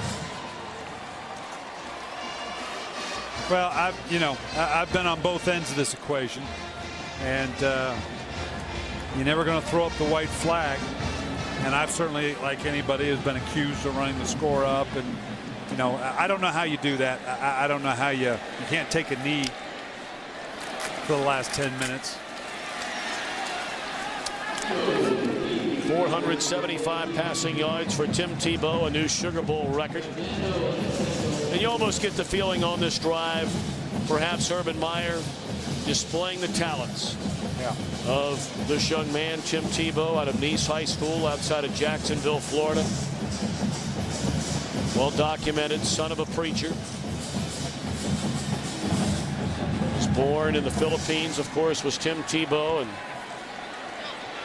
his father in his ministry and starting an orphanage in the Philippines. They call it Uncle Dick's, where Tebow spent so much time, raised so much money. Still on his feet and run out of bounds. Emmanuel Moody. Tebow has helped raise more than $300,000 while in Florida, which has enabled children to get in their own beds, drink clean water, give them food to eat. And he talks all the time about his long-term future, his ultimate hope that football will provide a way for him to run a charitable empire. His life experiences are so unique compared to, I don't know about you, Coach, but anybody I know. I mean, when you're talking about spending your off season doing mission work in a foreign land and helping children that don't know the first thing about American football, pretty special. As is tonight for the Gators. Touchdown run for Chris Rainey when leaping right over Dominique Battle into the end zone.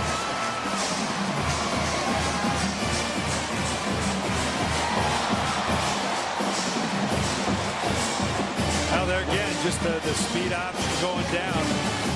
You pick your poison. We can take Tim Tebow. I can take care of Rainey on the outside. Nice athletic move. Going over the top. That thing, he had some hang time there now. He could have dunked the ball on the way down.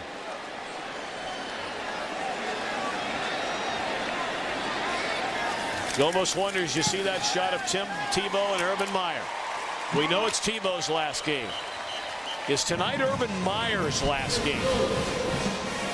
Who could imagine a college football season without seeing those two guys?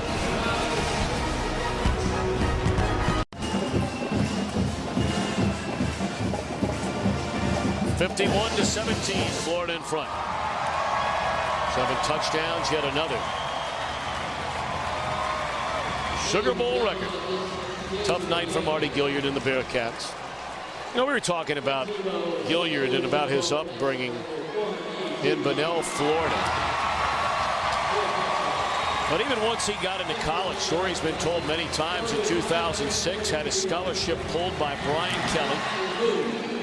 He lived in his car working 3 jobs because he had to pay for 1 semester of his tuition, and he did it. That tells you a lot about Mardy Gilyard. It does. Kind of that tough love that obviously here's the result.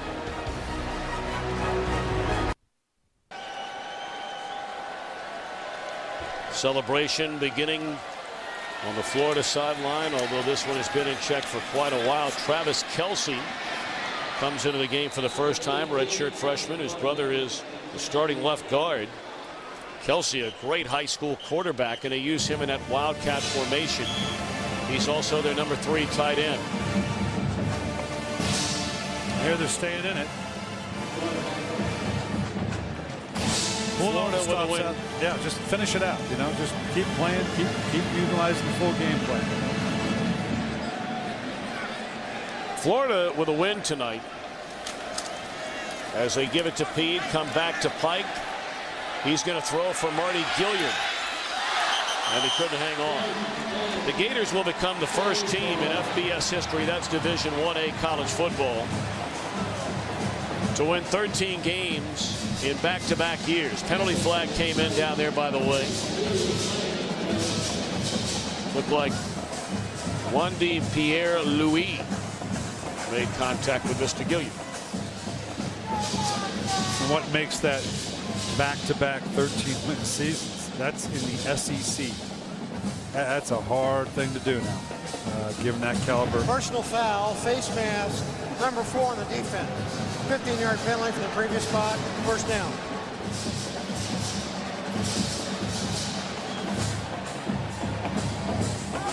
The thing I admire about Urban Meyer in his career is his ability to adapt to whatever personnel he had. He's at Bowling Green. He's got Josh Harris as the quarterback. And they basically ran the speed option, give her pitch. Gets to Utah, has a different type of athlete. Alex Smith adds another component to it, more orchestrated down the field. And then he comes to Florida and has a Tim Tebow and adds a whole other dimension to it. John Goebel for an 8-yard gain. Carlos Dunlap rolling around in pain for the Gators, and he'll limp off to the sideline. Hopefully he's okay.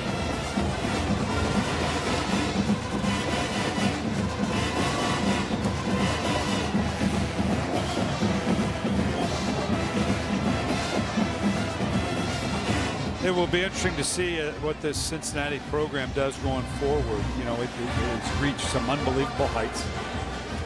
Like we said in the open, that this was an opportunity to establish itself among the college football elite. Obviously, with this kind of performance coming up short, but still huge strides. But again, what's the next step for it? Can it do this on a consistent basis out of the Big East? And they've done a great job with their facilities there. Very impressed with the commitment to it.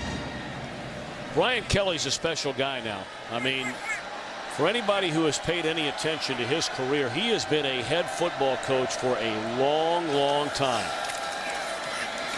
I mean, this is the first guy that Notre Dame has hired in really a decade and a half that is a legitimate winning head football coach at the collegiate level for an extended period of time.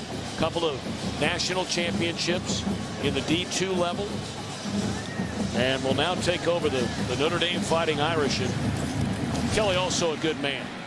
Had a chance to get to know him, and certainly wish him good luck as he moves on to the Fighting Irish.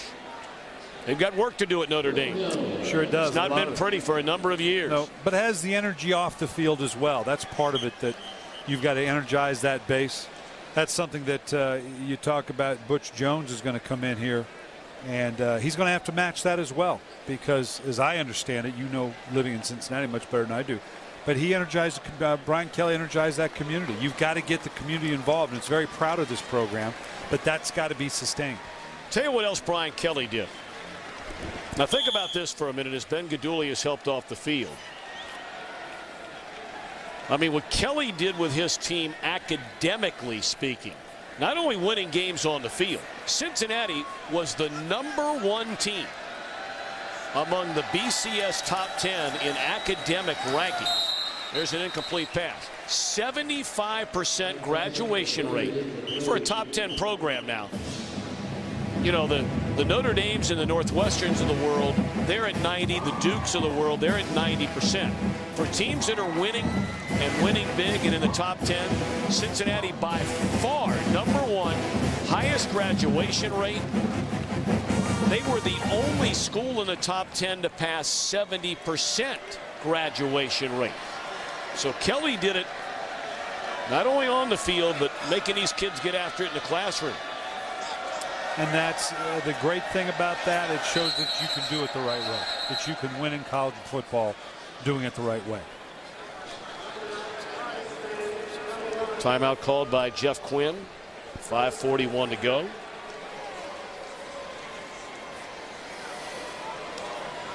Well, we still have 3 more games coming your way right here on Fox in our Bowl Bash. It begins tomorrow This game might be starting in about a half hour the way we're going. The AT&T Cotton Bowl Classic, and on Monday the Tostitos Fiesta Bowl. Pair of unbeatens there, then the FedEx Orange Bowl. Gold Bash continues tomorrow, 2 Eastern, 11 Pacific, only on Fox. Brian, I know this was your first college game, and you know, for those of us at Fox that have been fortunate enough and blessed enough to be a part of this BCS coverage, we lose the rights to the coverage of the BCS at the end of this bowl season. And it certainly has been a great honor to have the opportunity to be a part of it. College football is a great game. Great game filled with great people. Phenomenal game. I miss a lot of, I was a college coach for 12 years. I miss the whole college scene to a certain degree. Like you're saying, the kids, the fact that you impact the lives of your players the way you do as a college coach. Goebel fell down as he made that catch on 3rd down. So now 4th down upcoming for the Bearcats. I got to tell you, though, again, I'm old school enough.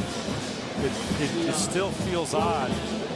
And I grew up with the road, you know, watching football all day on New Year's Day, you know, and the Cotton Bowl, and you'd watch the Gator Bowl, and you'd have the Sugar Bowl, and of course the Rose Bowl. And that we still got a lot more bowls still to go after New Year's Day. That, I don't know, still feels odd. It does, you're right. 4th down and 9 for Pike and the Bearcats.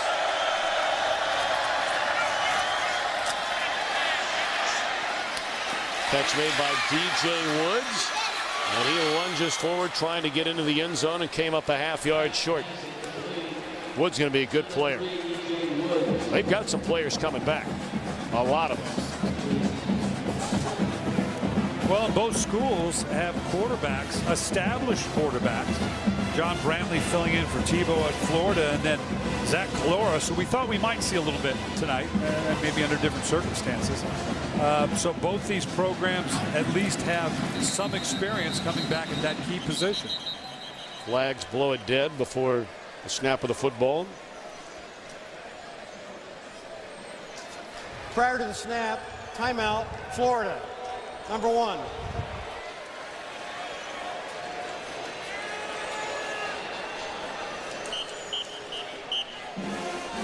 Well, it's time now for our All-State Good Hands play of the game.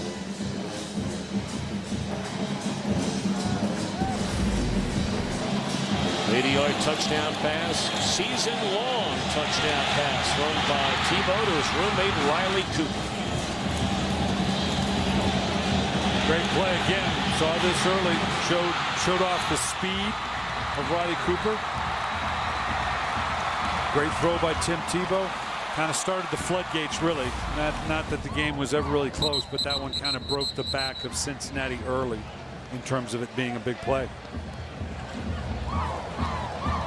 You had a chance to hang out with Riley's dad at practice the other day. You guys were talking for a long time. Proud father. He's proud of his boy, and rightfully so. Larry, I think, Larry Cooper. Yeah, yep, nice guy. He was enjoying this whole process. He's going to hate to see him leave Florida. You know, he was the one that brought up to us that as 1st and goal here for the Bearcats. And losing the football and able to get it back to freshman Darren Williams.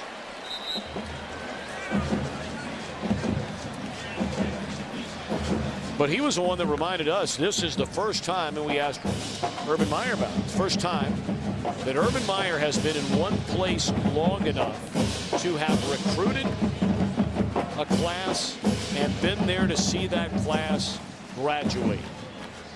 You've got a number of redshirt freshmen that were here that were recruited by Ron Zook, but these 4-year seniors, 4th-year seniors, were entirely recruited by Urban Meyer. Now he'll say goodbye to those young people after the game tonight. In the end zone, a touchdown for Kazim Ali.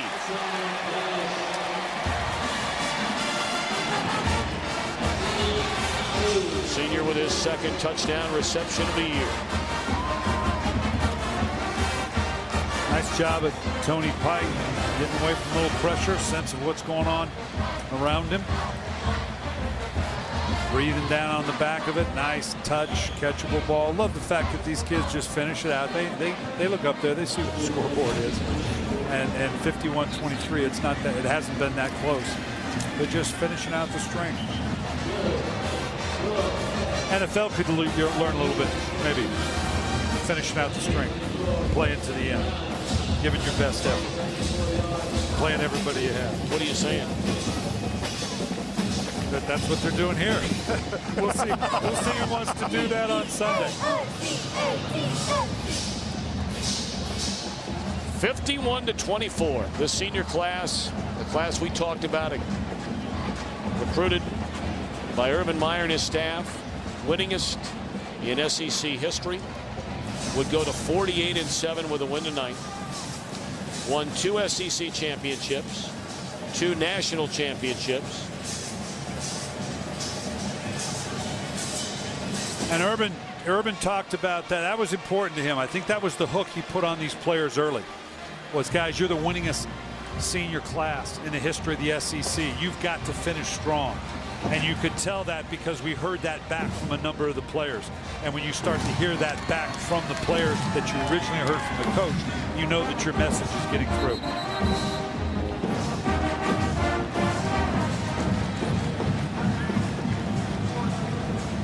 Florida call a timeout. I think the Gators did call a timeout. Time now for the Allstate Good Hands play of the game. Armand Benz, real nice catch on a real nice throw. Beautiful grab. Beautiful grab. Used every bit of that 6'4", like I said. Nice job getting that right foot down.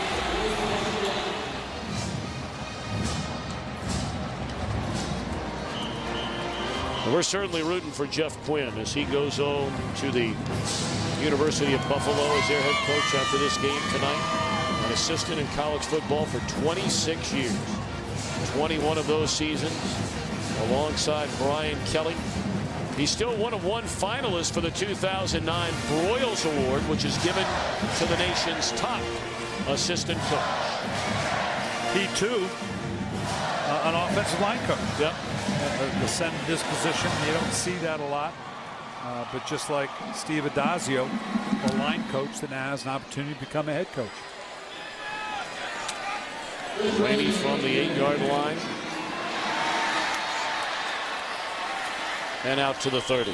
So here we are in the final minutes.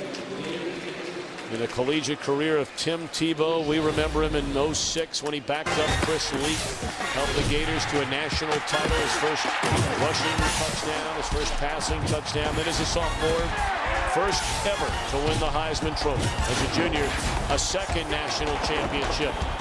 After that response and a loss to Ole Miss with his promise speech. And here this year, SEC records fall, NCAA records fall. 25 Florida records fall, and tonight more by the wayside. All Sugar Bowl records for Tim Tebow. Mike Gillislee getting the run. Gillislee out to the 45-yard line. Sugar Bowl trophy presented by Allstate, and here comes Tim Tebow. The final time we will say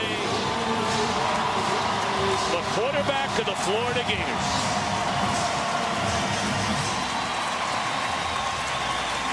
And you know the tears are coming. They're coming in the stands. They're coming at home. They're coming for Urban Meyer. And they are coming for Tim Tebow. Passionate, firing, emotional. All those things and so much more from Tebow. Prior to the snap, false start, number 82 on the offense, 5-yard penalty. Hard to imagine what's going through that young man's mind right now.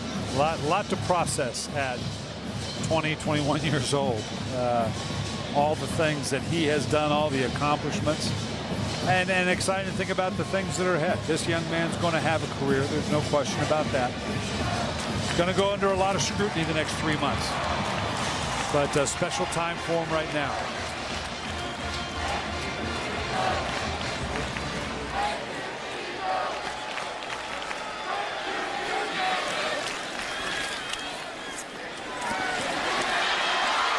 Looking into the open field is Gillislee inside the 15 and tackled at the 10.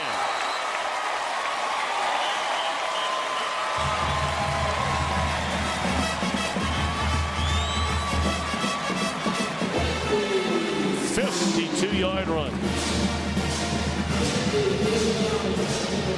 Well, it just takes the handoff from Brantley. All that speed getting to the outside and that burst. Once you get into that next level, again, the one thing that probably exemplifies this Florida team as much as anything is the athleticism across the board, offensively and defensively, and the speed to go with it. Alex Daniels playing in his final game as a Bearcat. He's had an outstanding year.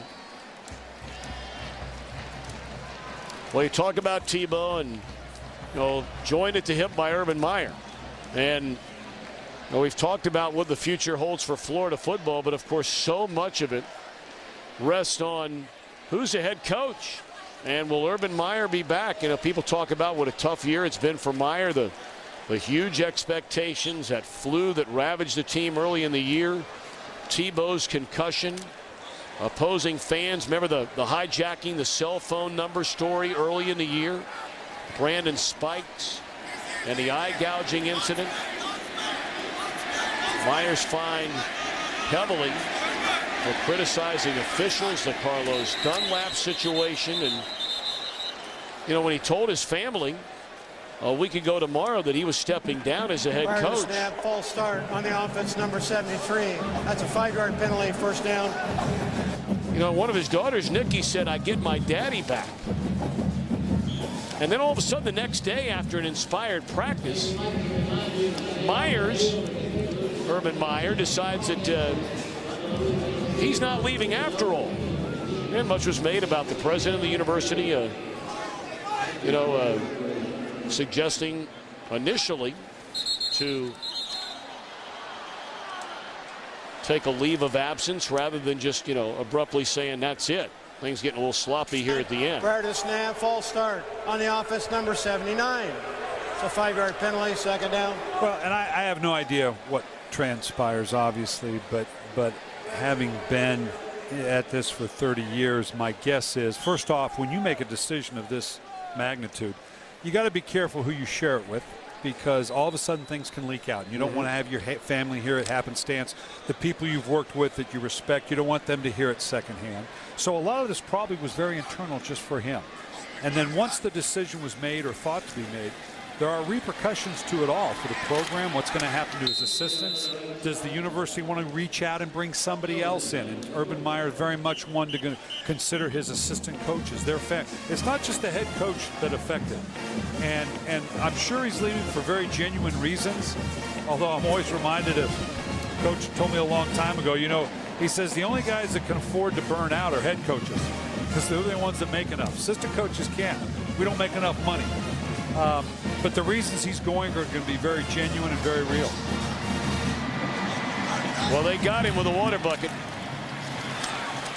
You saw him sneaking up behind him. And they got him. He's happy to get wet, though, I promise you. But I think, to get back to the point I was making earlier, I think some of it, too, Tom, is the fact that here you're going to see the drenching. Yeah, he kind of, yeah. But I tell you what, that is a cold dude when you're really not ready. I can promise you. It's great, but it is cold. How do you know? You're the guy that avoided it all. No. They actually did get it done. Okay. All right. But I will tell you, he very much cares about this university, cares about his coaches, and I'm not sure what transpired, and we'll find out exactly how it pans out. Was an extension of, okay, wait a minute, now I need to step back and make sure that these other people are taken care of, that the university truly wants to point this in the right direction. Well, there's still something to be written here. Well, certainly, first and foremost, we wish Urban Meyer well with his health. Absolutely. And our prayers and thoughts are going to be with him. And this team celebrates an All-State Sugar Bowl victory, 51-24. Got plenty of post-game coverage ahead. But first, we'll get you to Chris, Eddie, and Jimmy in the studio right after these messages. Well, it was definitely the end of one era in Gainesville, Florida, but perhaps two. Tim Tebow and Urban Meyer sharing a special moment as they take care of Cincinnati 51-24 at the Allstate Sugar Bowl. Hi, everybody, and welcome back inside the Fox Network Center alongside Jimmy Johnson and Eddie George. I'm Chris Rose, and, well, Tim Tebow partied college football the right way tonight. Well, I think people should keep this memory down because they've watched one of the great players of all time in college football. And then tonight, statistically, his finest ball game. Yeah, he certainly saved the best for last. And the way he was throwing the ball around the field, he might have boosted his stock in the NFL draft. Let's not go there, right? But where do we rank him all times in terms of legacy? I mean, he's got a Heisman Trophy. He's got 2 rings to his name as well. It's tough. I mean, there's been some great players, but certainly you can rank him in the top 10. I mean, his resume speaks for itself. You know, this outstanding job he's done throughout his entire career, Jimmy. I think you could take Tim Tebow, and anybody could argue against anybody that's ever played the game, say, hey, Tim was the best. Urban Meyer is certainly going to be mentioned as one of the greatest coaches of all time. We don't know what is the next chapter for him. Right now he's taking an indefinite leave. Steve Addazio will take over the day-to-day operations. Once again, you told us in the pregame show you don't think you're going to see him back on the sidelines? Well, of course, Chris Myers, did the interview with him, and, I don't know that Urban actually knows himself what he's going to do. Because every answer was, I don't know, we'll see, I don't know.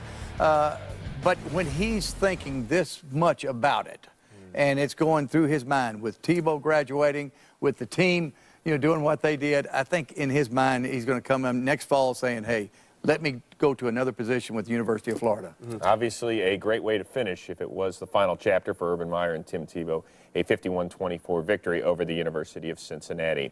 All right, now let's send you back down to New Orleans and rejoin the man who called tonight's game, Tom Brenneman.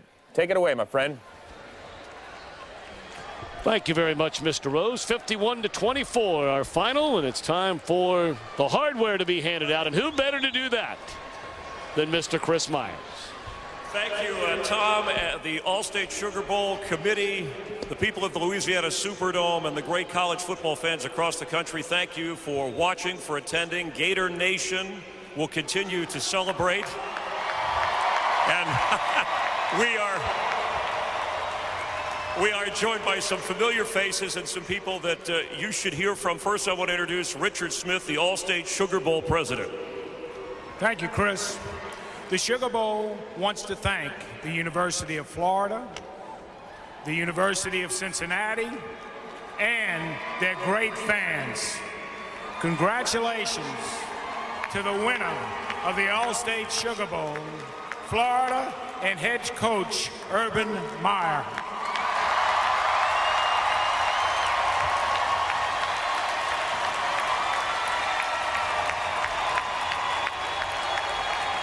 And with his lovely wife, Shelley, Tom Wilson is here, Chairman, President, and Chief Executive Officer of Allstate, to actually hand the trophy over.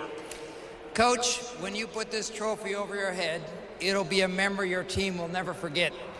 At the same time, you've created memories for millions of fans that remind us of all the great things in America. Those memories are wins that keep on giving. Congratulations on a great year. Sugar Bowl champions, the Florida Gators.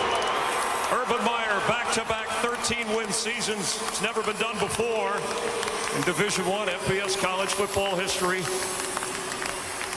Coach, another tremendous season. Let's first just talk about the performance tonight by your team, especially your seniors. Well, a special thank you to the Allstate Sugar Bowl. It's first-class bowl.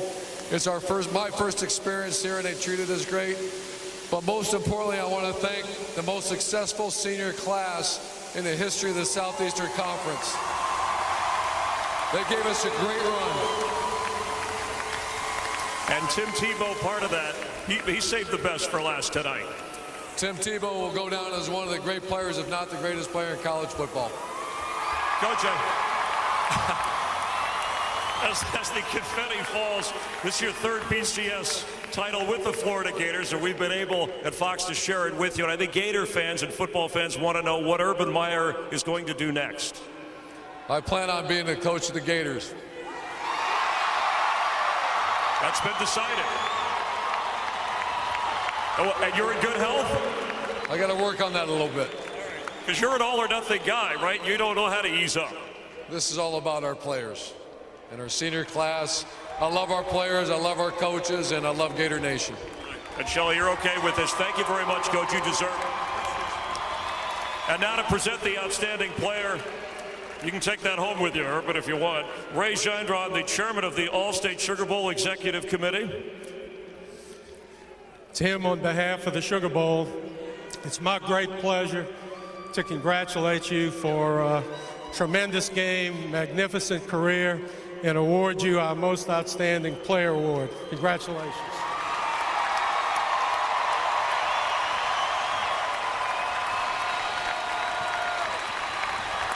All right, Tim, 533 total yards, Sugar Bowl, BCS Bowl records, but you wrap up a brilliant career. You just heard Urban Meyer. Just your thoughts at this moment to share with Gator Nation. Well, wow. First of all, I just want to thank my Lord and Savior, Jesus Christ, who is the reason that we're all here. I would like to thank my teammates and coaches. I love them all. This has been the best 4 years of my life. Thank you, guys. What did it mean, Tim, that this was your last game as a Florida Gator? Well, we wanted to end it on a good note, and it was very special to go out with these seniors and the coaching staff and you fans. It was extremely special for all of us. One of the greatest players, if not the greatest, in the history of college football with a lot of memories. This one has to rank up there. What comes to mind as you walk away? Well, what comes to mind is my teammates and coaches. And last, before I get off here, I want to thank the coaches and you fans and everybody. But lastly, I want to thank Coach Meyer for what you've done. Coach, thank you for making me a Gator. I love you. That's maybe the best handoff of the night. All right, congratulations, Tim Tebow, Urban Meyer, the Florida Gators, the All-State Sugar Bowl. A tremendous performance on a very emotional night. Send it back upstairs to Tom Brenneman. Come on up here. You're all welcome to come on up. All right, Chris, thank you very much. Tonight's game produced by Jeff Cowan, directed by Bill Webb, our associate director, Eric Billigmeyer, and our broadcast associates, Andy Kavanaugh and Brady Ritchie. The technical producer is Dan Rotante, and our technical director, Jonathan Evans. The senior producer at Fox Sports is Bill Brown. The executive producers are Ed Gorn and David Hill. And we thank Scott Snyder and Tom Barbary up here in the booth for all their hard work. So the All-State Sugar Bowl wraps up from New Orleans, and the college football world says goodbye to Tim Tebow on a record-breaking night for him in the Gators' 51-24 win. For Brian Billick, Chris Myers, and our entire Fox crew, Happy New Year, everybody. Guys are still standing by in the studios in Los Angeles with more. You're watching the BCS Bowl Bash on Fox. Well, the Bowl Bash continues on Saturday with the AT&T Cotton Bowl Classic as Okie State takes on Ole Miss. Both teams looking to end their season with a win. Our coverage of the AT&T Cotton Bowl Classic begins at 2 Eastern, 11 a.m. Pacific in high def on Fox. And then Monday, it's the Tostitos Fiesta Bowl. Boise State, unbeaten, taking on TCU. Both teams looking to complete an undefeated season. Coverage begins at 7:30 Eastern, 4:30 Pacific, once again in high def, right here on Fox. And we are looking forward to that game. These are two teams that probably feel like they should be playing stiffer competition. No disrespect to the other team out there, right? Yeah, Chris, every Saturday when we come out and going to do the NFL show on Sunday, Terry Bradshaw and I have a college marathon, multiple TVs set up. We watch college football all Saturday afternoon and Saturday night. TCU is the one team that we watch. We said, hey, they may not be in the elite, but I think that maybe on a one-game basis, they can compete with the Alabamas, with the Floridas, with the Texas. TCU's got a great football team. Gary Patterson, head coach, did a great job there. Yeah, I had a chance to watch TCU during the course of this year, and they have a phenomenal team. Jerry Hughes, defensive end, a great player. Andy Dalton, the quarterback, a sufficient quarterback. They can do everything, defense, offense, special teams. And Kellen Moore of the Boise State Broncos is not a bad quarterback either, so it should be a very competitive ball game. Boise State, top offense in terms of scoring in the entire nation. And TCU, boy, if they win this one, with Cincinnati losing tonight, they could finish #2, second straight year. The team from the Mountain West could finish second in the nation. Utah did it last year. We will be back to wrap things up as Urban Meyer was all smiles tonight. Well, Riley Cooper caught one last pass. Nice little loot he's got there. The All-State Sugar Bowl Championship trophy. Big winners tonight. The University of Florida, 51-24 over the University of Cincinnati. Welcome back once again. Some final thoughts. Jimmy? Chris, I think right now Tim Tebow's performance got a lot of general managers in the National Football League scratching their head. They're saying, can he do it? Do we give him a shot? Where do we take him? First round, second round? Do we change his throwing motion? They're scratching their head right now. But certainly he's a phenomenal talent, had a great college career, and I think he'll do well at the next level, regardless if he plays as a traditional quarterback or as a utility guy. I think he'll have a decent career in the NFL next level. You guys talk about the NFL, then Fox is the place for you, because this Sunday it is doubleheader action. Early games include the Vikings trying to get off the schneid against the Giants. Minnesota with a win could wrap up that number 2 seed. Later on, Eagles and Cowboys playing for the NFC East Division Championship. Also Packers, Cardinals, Redskins, and Chargers. Hey, don't forget, the BCS Fund continues tomorrow. Or actually, I guess it's today out there on the East Coast as well. You've got Ole Miss and Oklahoma State, the AT&T Cotton Bowl Classic at 2 Eastern, 11 a.m. Pacific. Congratulations to Urban Meyer and Florida. We will see you Monday for the Tostitos Fiesta Bowl. This has been a presentation of Fox Sports, home to the BCS, the National Football League, NASCAR, Major League Baseball, and FoxSports.com, the world's favorite sports site. We are Fox Sports!